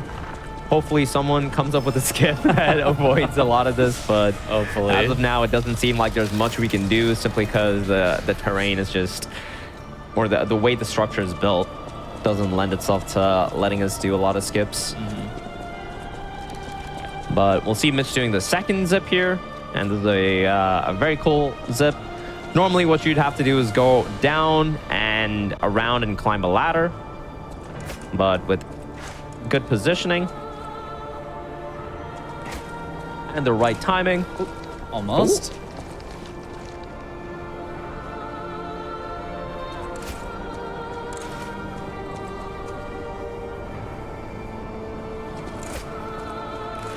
This one's one of the harder ones to set up and Yep. execute. Definitely one of the harder ones. At least you got pretty much infinite tries for it. Yeah, at least you're safe on this one, but Almost. almost. You'll see. This one, it's quite involved. There it is. There it is. Oh, very, very good. I love So that one that's because a it little bit of gets you a- over yeah. the railing there with that little bit of height. Most zips go straight forward, but if you do it into the corner there, you get that extra height. Right. And you want to be careful there because if you overextend, you're going to fall to your death. Very nicely done. And that is basically our last skip. Not our last skip. There's one more skip at the end of the game, but Which one? I don't remember one the more. elevator. The elevator. Oh, yes. The very, very end. Yes. Yeah, the very end. Which isn't like really anything at all, but Yeah. He actually did the long reaching attack that could have hit you, but I stayed way on the wall to avoid it there. yeah, I've lost once to that. Yeah.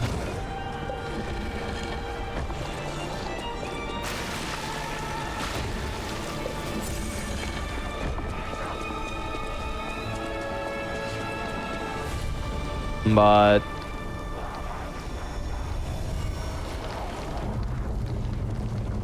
we are on our way to our final 2 bosses of the game. The next one being, in my opinion, the hardest of the entire run. Well, probably in everyone's opinion. Yeah. But in this particular run with this route, I think Yep. no doubt that Laxasia is the hardest in this one. yeah, the difficulty with this boss being not only are you under-leveled, but ooh, that's very interesting. Is there a reason you do that? Oh, because you pick up the frame. Mm-hmm. Okay. Yep. I like the And- frame for the safety of it, although Okay. not too safe. And this guy tries You're to kill fine. us. Oh, the decay! Watch out! I'll be fine. I'll be fine. We weave. Dodge and Okay. weave. Dodge and weave. That guy always hits me with the decay, but all right, very good, very good. I'm going to do a quit out here to de-aggro the other enemies. We might have to kill the guy on the gun, but I think he'll go back onto it and we'll be fine. Oh, because I knocked him off. Yeah, that yeah. That was a really good throw. Was that? Were you free aiming? Okay. No, he's back on it. We're good. Oh, he seems like fine, yeah. He's doing his thing. But basically, the item that Mitch picked up in that chest is a very good frame. A frame is basically an armor set for this game.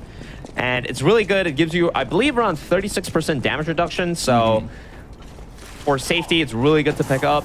I don't know if it really makes a difference considering your HP, but hey, you know. Hey, we'll get a little more HP in a bit. It can definitely make the difference between getting 2-shot and 3-shot, and so in a lot of cases, I think that that added safety is worth the effort to pick it up. Either way, the next fight coming up is probably the most intricate because you can take your time with it. Well, first off, it's very difficult either way, even if you take your time with it. But it's one of those fights that if you spend a lot of hours practicing and if you actually know how to do it, Wow. it can be really, really fast. You have to ultimately. And so, you know, doing it slow and safe can oftentimes mean that you're basically not even in contention for a record anymore. So it's a very interesting fight, but we still have a few ways to go, I guess. Yeah. What, like another? We just skipped a mini boss there of the black cat fight, but he's always skippable. You could run by him, but we intentionally bribe him with a gold coin fruit. That way we can also bribe his sister later, and then she won't fight us either. Right, I should have explained how that's one of the reasons why we give them the gold coin fruit before the Victor fight, because you remember how I said we need to be friends with them? So that's one of the spots where if you didn't give them that gold coin fruit earlier on, then you have to fight that black cat, the black cat boss. The black cat boss, though, you can run past him, not a big deal, but then you'll have to fight his sister, the red fox, and the red fox is a very, very difficult fight. Okay. This section is very scary. A lot of enemies. Yes. They can one-shot or nearly one-shot you, and they are just everywhere. And we have the worst enemy in the game coming up. Towards the left. Ooh. Not that one. Not that one. The one down the down the stairs right now. That guy. Look at him go. Oh my god. The jester That puppet. jester.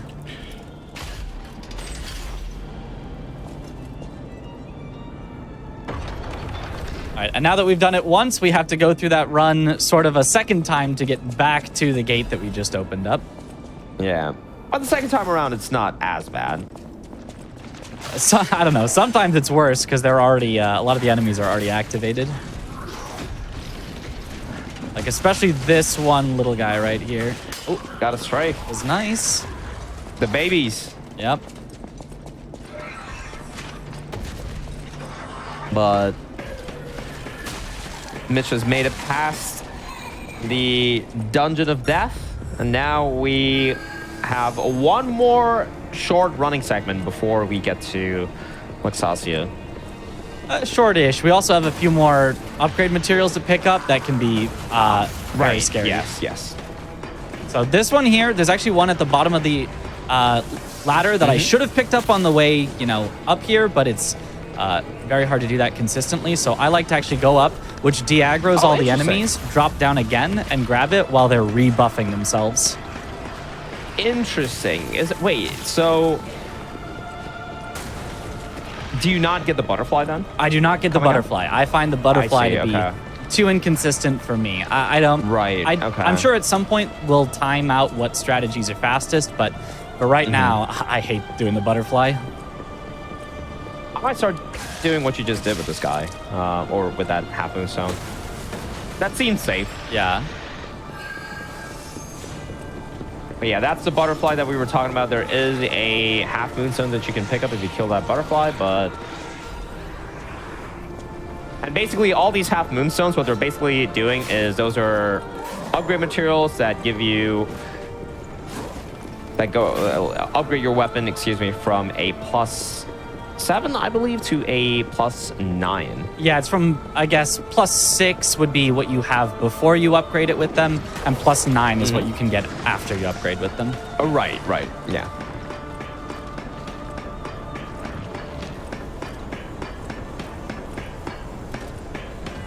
All right, and with that, we have made it past the enemies for this section, and all that's left until we complete this section is the boss.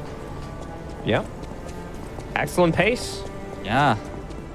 I wish we had a skip for this elevator. Well, on your PB, I believe you went into Luxasia at around 106, so it seems like you'll be... I mean, hey, you could do it again, Yeah. We certainly No pressure. could. No pressure at all. None whatsoever. Yeah, as Mitch said, he will have to go upgrade a little bit. Don't think you have to get throwables, which is good. But... Yes, don't have to get those. And this is one of the fights where you will see Mitch not using the Spectre, because actually using the Spectre slows you down compared to what an optimal fight looks like. Yeah, Spectre can be just as fast if you get very, very lucky with it. But if you get unlucky, she can troll, do really bad attacks that you can't interact with very well.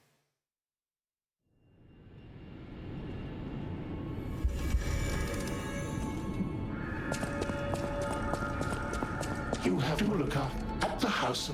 All right, this one's a little bit of peach. I didn't sell this earlier just in case we needed it for upgrades, but... I know my way.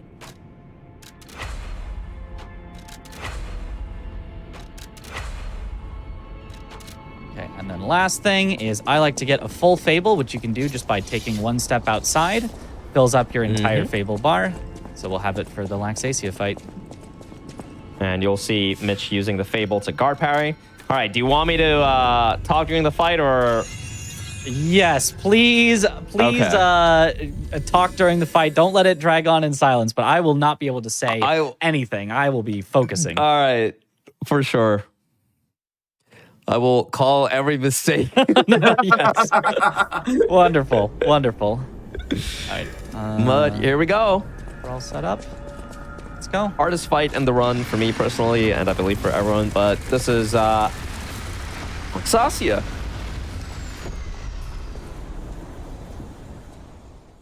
And again, no Spectres for this fight. Very low level. There's certain attacks that one-tap you, but Mitch does have the upgraded frame, which I think will help. You want to use the Acid Resin.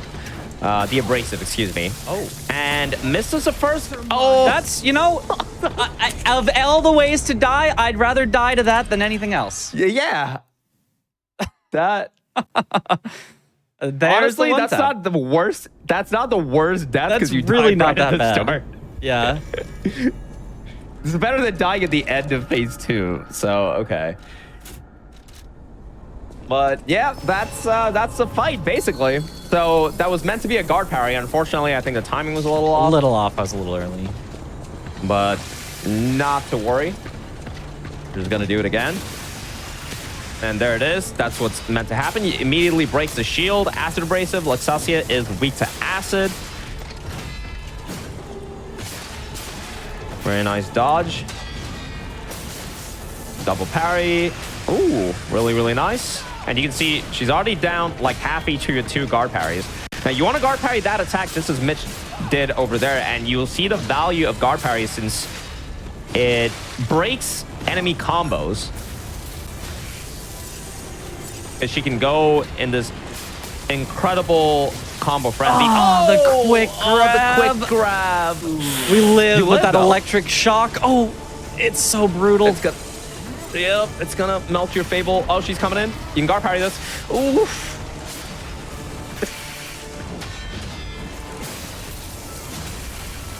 Oh, it's so hard to watch. But okay, gets a stagger. I mean, it's not the worst.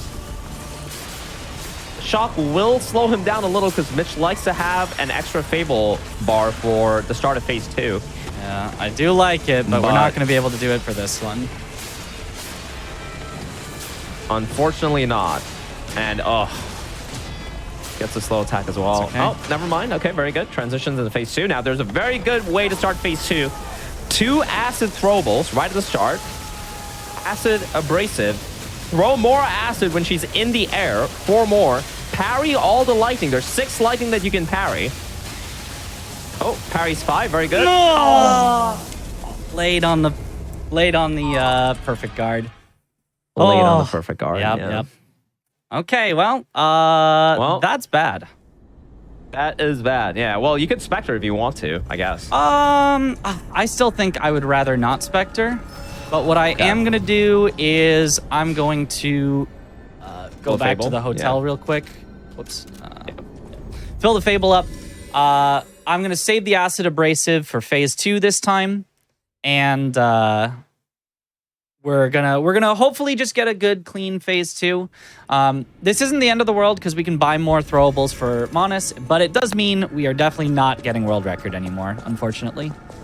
Unfortunate. That's so very well played. It's just a very difficult fight. Yeah. And yeah, there's not much you can do. Unfortunately, one of the worst parts of that fight is the electric shock.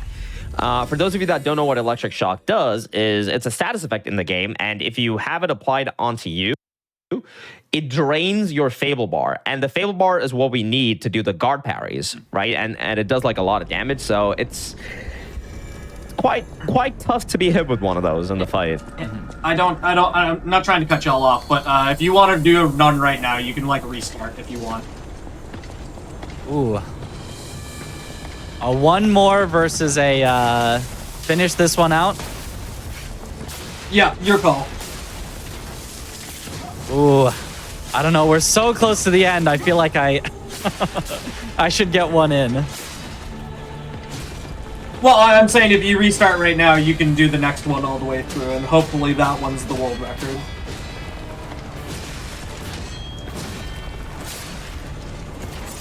Yeah. I think I'm going to go ahead and finish this run out here, and then we might not be able to start or finish a new one, but I at least want to get the one run finished.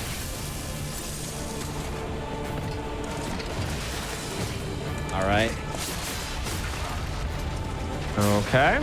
And you can see the difference in damage already, and that's mostly because not having the acid abrasive here, it's really costly. But Mitch doesn't want to use up all the acid abrasive simply because of the lack of consumables. Once again, we don't have a lot of money here, so gotta work with what he has.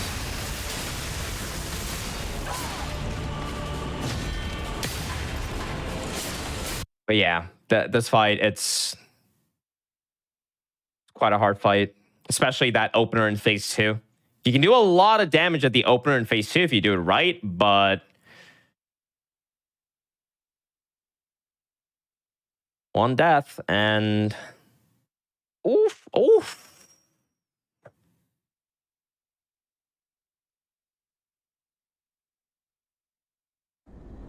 This does not look like an easy fight. It really is not.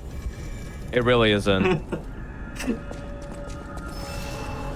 But at this point, we basically have infinite tries because I'm not using up any of my resources on it. So we'll get through. We'll definitely be able to show off the final boss of the run as well. Right.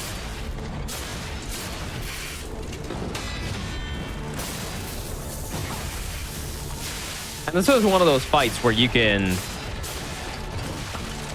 basically spend more time, do it. It's just, it ends up being longer. That's the only problem. But, you know, at this point, you want to get through the fight and not die again. Very nice stagger. But yeah, I think this is a fight that took me the longest, possibly, to beat. When you're doing it casually? Oh, casually, yes. Oh, she slid past me. Which is why it's a very interesting any percent run, because initially we had a strat with the wrench and the baton handle where we would just combine the Fable arts of both the handle and the wrench head, and basically we would one-tap Luxasia's phase 2. As soon as she lands, she was basically dead. But now that we skip a lot of things, we don't have the time, or it's too much of a time loss, rather, to go in and get all those items. So fighting her low level, quite the task. Very nice guard parries coming out. There's a shield break. Nice set of parries. Very nice dodge. Stagger. If we had our acid abrasive on, she's usually done in like one stagger. Yep. Instead, it looks like it's going to take 3. Big loss of damage from not having that. Yeah. But at least looks like you will have a Fable bar. Or 2 even. And yeah, that was very unlucky the first time, because Luxasia has this habit where if she's close to a wall, she's got this one move where she charges at you. But normally she hops back a couple of steps as we go into phase 2. All right, let's see again. Double acid pots, acid abrasive, 4 acid pots, into the 6 lightning parries. Excellent. Ooh, a little early. Ooh, misses the guard parry. Should be fine though. So Should be okay, yeah. He's half done. Just has to get his parry down now. This is a hard fight, but Mitch has a lot of experience with it. Ooh, gets the kick. Nice dodge. Ooh, this attack. Oh, all right. Very nice parry. Oh, nope. I'm not dealing with that one. Right. Oh, nice parry. It's a roll catch there. Oh, Excellent no, fight not so far. the shield. Oh! No! Oh! Oh, so cruel. no. That's so cruel. It's so cruel. What do you even do? Yeah, that's a pretty unwinnable scenario there. She has this move. For those of you that don't know what happened, she has this move where basically she was close to being staggerable, but like when Luxasia is close to getting staggered, you can see her HP bar get highlighted. She pushes her shield forward, meaning you can't do anything. You can't like hit her, you can't throw anything. And then she just immediately did her lightning explosion thing, which there's very little tell to when she's going to be able to do it. I don't even know there's a tell. I don't know what you can do there. I think there is. I think you're just supposed to be like far enough away that you can deal with the charge that she does after. Oh, that's a bad attack. But yeah, basically, what you want to do with that phase 2, you saw Mitch perfect parry all the lightnings, throw all the acid pots. As she charges in, you can actually guard parry the charge to deal a lot of damage. And then Mitch has a script where he uses some shot puts and he uses thermite to essentially script the fight. But the problem being you have to be super precise in your execution and it is really difficult. Yeah, the guard parry is a very, very tight window. Yeah. It might not look like it because I'm hitting, you know, several of them, but it really is just so precise. Dying in this game is a lot... Well, I believe it's a lot tighter of a window than in Sekiro, right? Yes, it is about 2/3 of the window of Sekiro.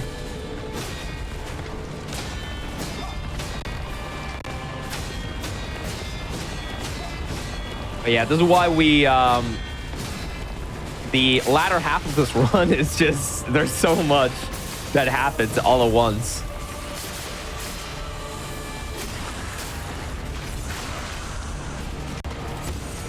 All right, almost cleanly back to the second phase. We'll have to do it with a few less throwables, but we should still be able to get her. Yep. Honestly, that was unfair, the explosion. But that attack too that she just did. Yeah, she is. She's not giving us nice attacks, but I'm just kind of not dealing with some of the worst ones. Yeah. Just staying away from her.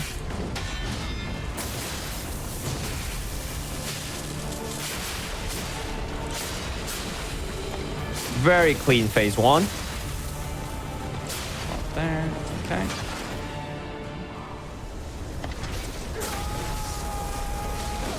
Nice, using the thermite this time. Not as much damage as the acid because she's weak to the acid, but something's better than nothing. Should still be good. This does mean Mitch will have to fight phase 2. Very nice. And that is so much damage. You can see how much damage that did. And now he just has to fight the rest of the phase, unfortunately. Oh, actually has a shot, but that's good. I'm not sure. Throwing cells. I mean, they do something, you know? Right.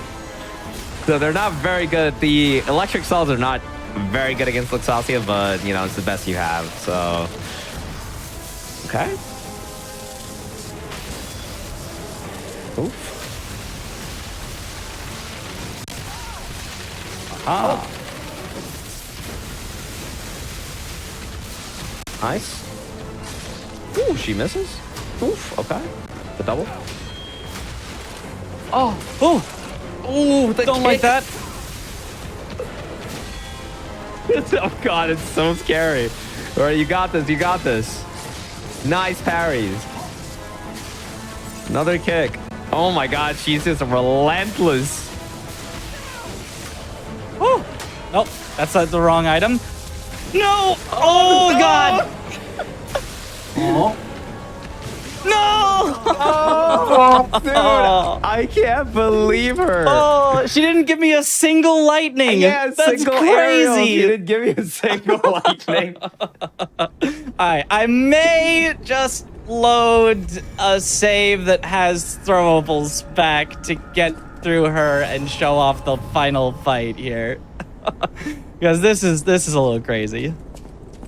I think I'm gonna go ahead and do that. I'm gonna load up a save that has my throwables back, so that we can at least just show off the end of the run here. Because I don't want to get stuck here for you know the hour that we have left. Dude, she was just like mailing you over and over. That was definitely yeah, some of the worst luck I've seen on her, but. You know, it's fine. It's imagine being on record pace and getting that Luxasia. Oh, please don't put that curse on me. But yeah, I feel like this was probably one of the hardest bosses that I've fought in, I don't know, across Souls games. Oh, for sure, for sure. Which only makes makes it even worse that you're like basically level 1. Yeah. Yeah. I mean, across the entirety of last week, every day, we were initially fighting like, I don't know, 10 bosses this run. And then things were good because like you'd get a lot of levels, you know, you had like the progression. And then every day we kind of just lost one boss. Every day we wake up, there was suddenly a new skip. And like, you know, you're thinking, oh, okay, we're skipping a boss. The run gets easier. Oh, no. It's just straight up the final boss. But yeah, that was very unfortunate. Normally, Luxasia in Phase 2, for those of you that don't know, she has this attack, which she pulls out pretty often, where she jumps into the air and she shoots lightning at you. And those attacks are great because they're very easy to parry, and if you parry the lightning, you can shoot them back at her for like free damage, basically. And that's what you want to see. But she was not cooperating there. Oh, but now with the consumables again, you can see the difference in speed with this fight, which really does showcase how much of a difference a first try in this fight, like how much of a time save it is compared to like doing it again. Excellent phase 1. Much faster.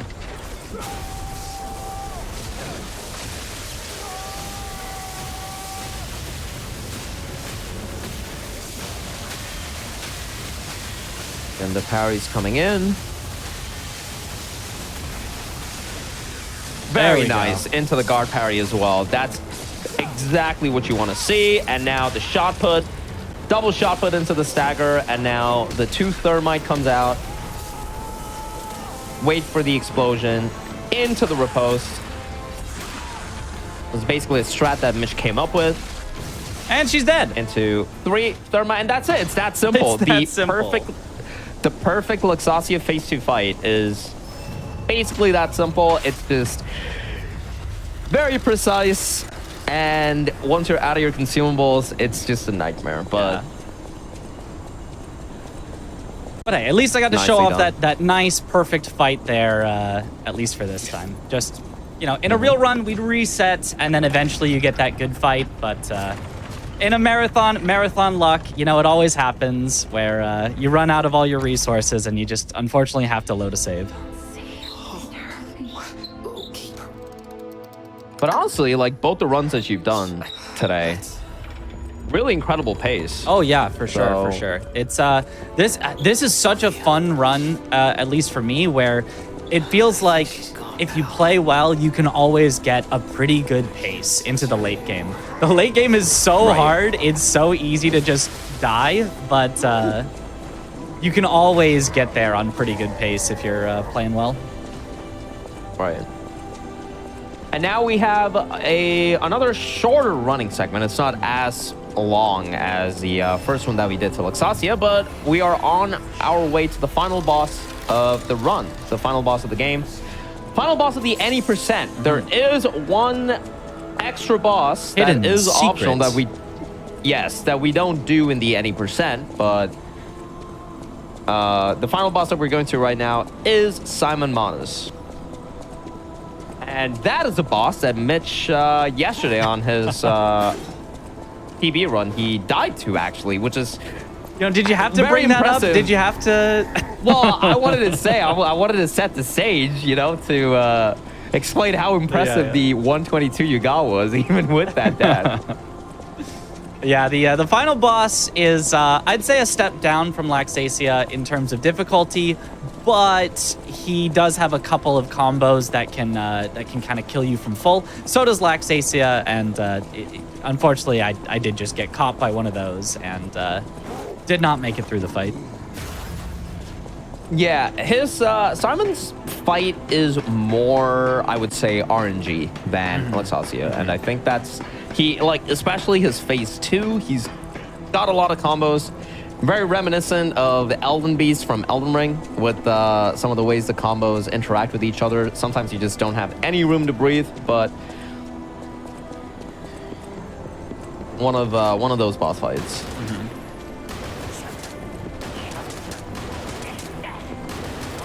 Very nice pathing. Yep. I don't know if that's going to work for hitless runners, but I can get through there hitless most of the time. I'm probably going to use 2 full sets of consumables just for those guys. And here is where we speak to the Red Fox. The Red Fox is normally an optional fight here. It is an optional boss fight, but if you give her one last gold coin fruit, then she will let you pass through.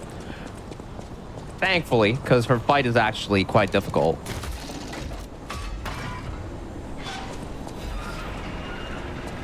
Wanted to pop my ergo there, but messed up the menuing.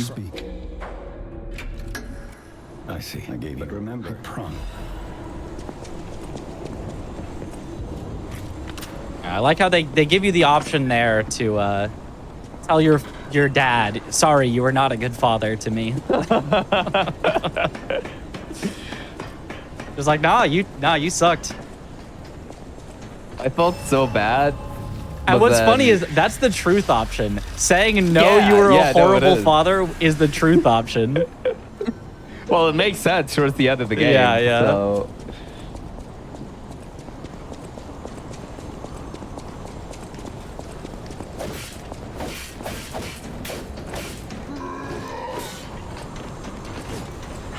Yeah, just another minute or 2 of running. Just a bit left. Most of these enemies won't hit you as you run by, but these guys with the sword, they have a particular thrust attack that they can chase you down with. I lost run to that today. I was on my way to Manus, and the guy up ahead, he did a thrust attack, and it killed me. Yeah. Very rough attack. If you dodge at just the right time, you can avoid it, but it's hard because running by, you generally don't look at them, and so it's hard to guess the timing. Right. That guy's a cool enemy too. He grabs you and steals your money, basically. Yeah, and it's like a one of that guy. Yeah. In the entire game, they just made this cool guy, and they were like, yeah, he's just here. Just for the end. Yeah, just put him here.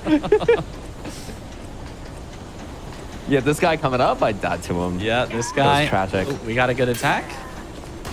This guy, I like to go off to the right to get him to stop shooting. Yep. Same lines. And then for a little safety, I grab this Vivid Ergo Crystal. That's a lot of money. It's like 7,000. Yeah. And with that, we are at the final boss arena. All right. Make sure you set your cube. Yeah. Actually, I think this file doesn't have the cube. This one I made. Okay. I think I made it 2 days ago, and I only came up with the cube strategy yesterday, so we won't have the cube, but otherwise this should be fine. Let me double check. Yeah, no, it had a taunt, but it didn't have the one for this guy. But we can level up. Let's go with 25 vitality to hopefully not get one shot, and the rest in technique. Okay.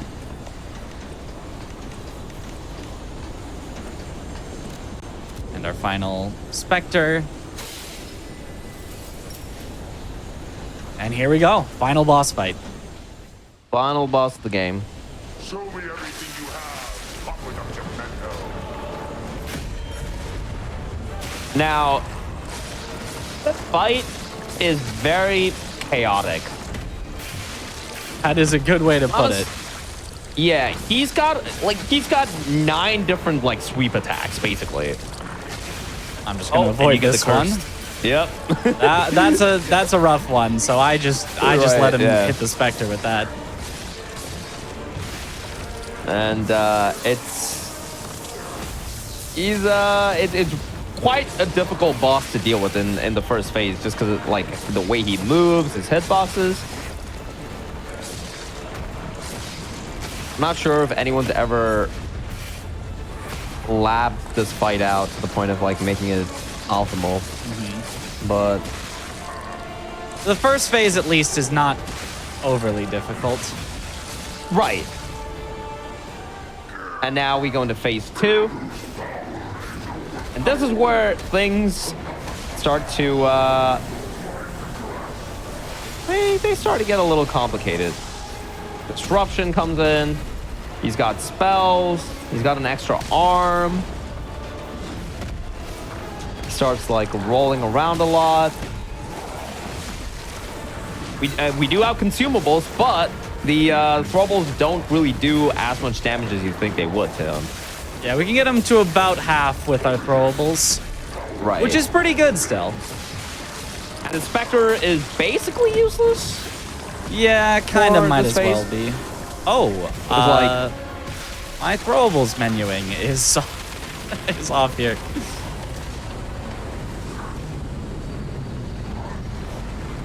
And here is the phase 2 of his phase 2.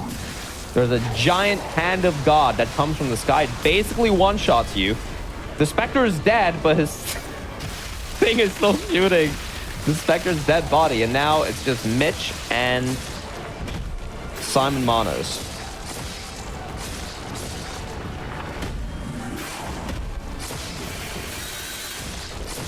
Very nice. Dodge is coming out.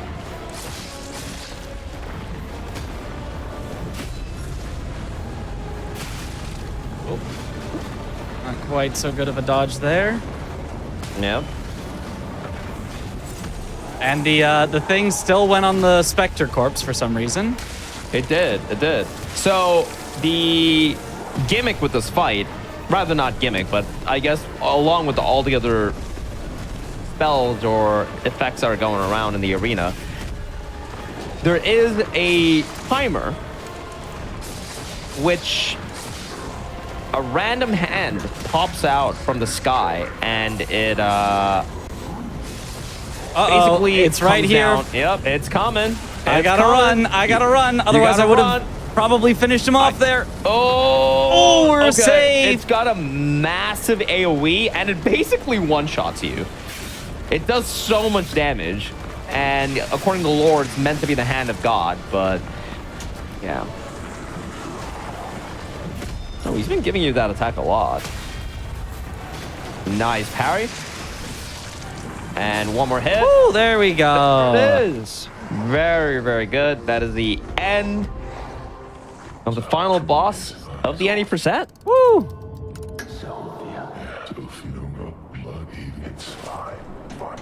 All right. And with that, we have one final speed tech before we end.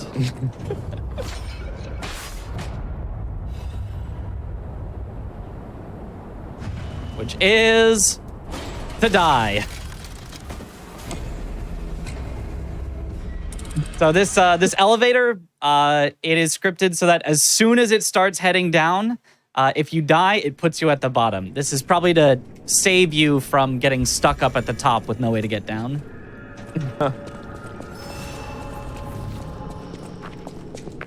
I do. You can be. I just. If you And would with be- that is the end of the any percent. Yes. Almost. Wait, not quite time yet. Hold on. Once we reach the credits. And time. Woo! GG. Thank you.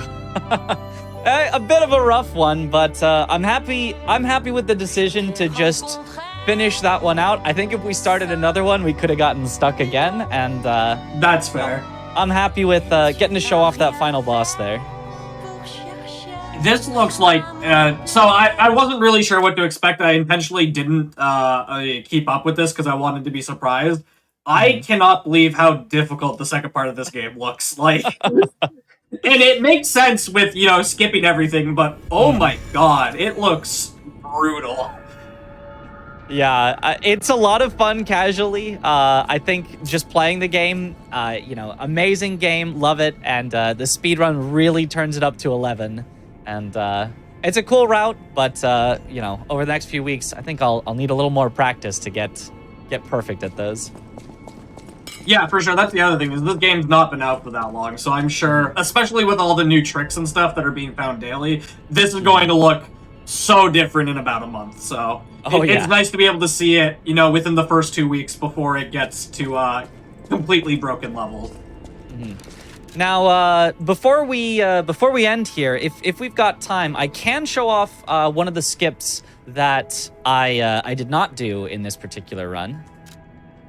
Yeah, absolutely. We've got time. All right. Yeah, go let me try to show off the Victor skip, and maybe Ain can help me out with the lineup. Oh here. no! I watched a video before this of the lineup, so hopefully I can eventually get it. Okay. This is. I spent 3 hours on this today, but sure. 3 hours, 20 minutes. Come on. Okay. I thought you were gonna say, let's show off the optional boss, but you pulled out the Victor skip. The optional boss I would get stuck on for probably 5 hours. Those stats on that boss, no shot. All right, I think you jump from just right around here. Right, yeah, you want to get on the railing. So this is basically the skip that Mitch didn't do. It lets you skip the entire Victor boss fight. But it's, at least as of right now, it's quite the...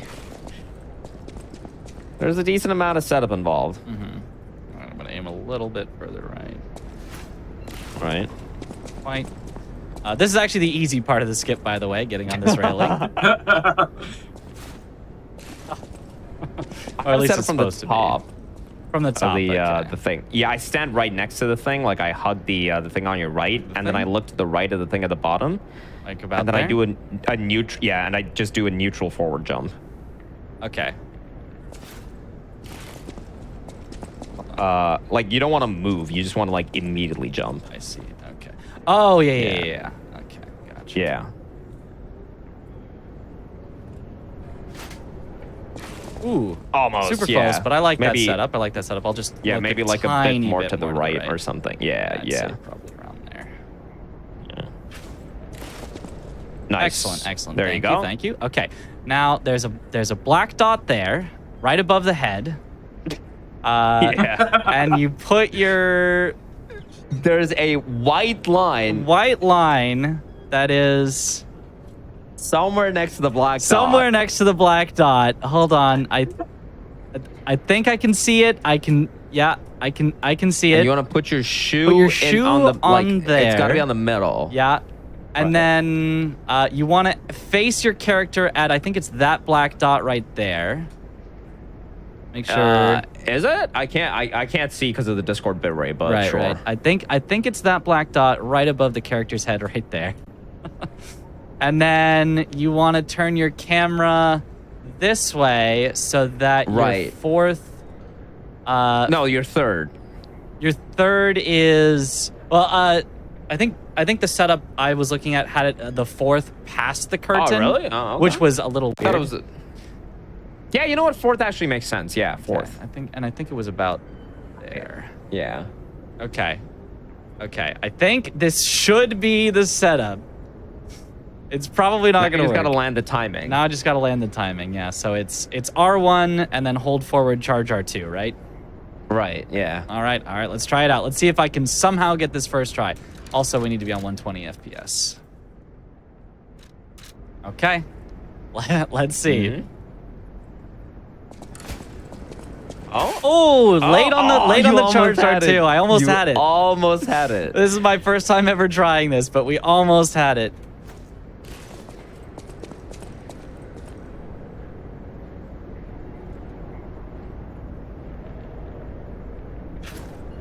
I guess I need to be maybe a little further back. Right there. Not quite.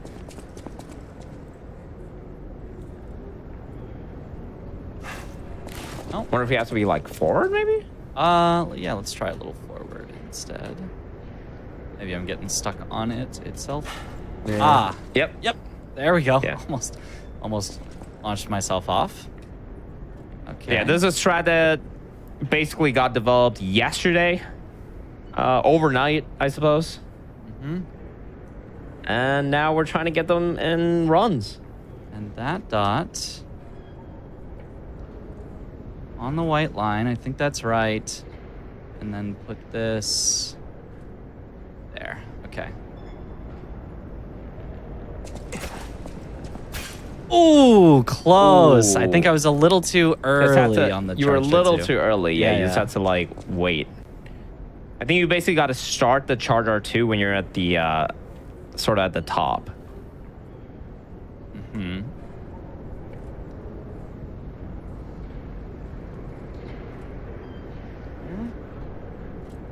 Is that the white line? I think that's the white line. Okay.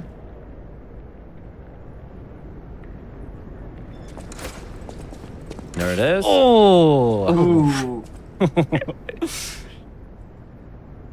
The timing It's on a that tough is skip. harder than I thought. Yeah. Yeah. But the setup is actually really not as intimidating as I thought. Right. It's not bad at all. Yeah. I'm way too high up. Yeah, you're way too high. Have to find the correct black dot because there's several of them. Hold on. It's... Oh, no. Wait. That one. There we go. But yeah, basically what this is going to do is it's going to launch you quite high. Hopefully, if Mitch gets it here, you'll see how far it launches you. Mm-hmm. And you can basically run over the arena. All right. Trying it again. Mm-hmm. You got this. Oh, we got a little boost. There. You got the baby boost. Baby boost. I might have nudged my camera there when I was trying to get it. I think is what happened. Oh. This is what Mitch is going to spend the next 5 hours of his night on after. Yeah. I'm just getting you guys a preview of what I'm going to be doing after this. We'll give it, let's say, 3 more tries. If I can't quite get it, you guys can hopefully sort of see the idea of getting boosted up, and then I'll not keep you all too much, but hopefully within the next 3 tries, we can get one that sort of proves the concept and gets up there. Okay. White line. All right. Late. Ooh. I do just want to say, like, this is what I love about speedrunning, is, like, you just described this as you need to stand on the black dot, and then there's a white line beside it, and then look at the other black dot. Like, I love this kind of stuff. And, none of it makes sense until you see it, and then it all makes sense. Yeah. All right.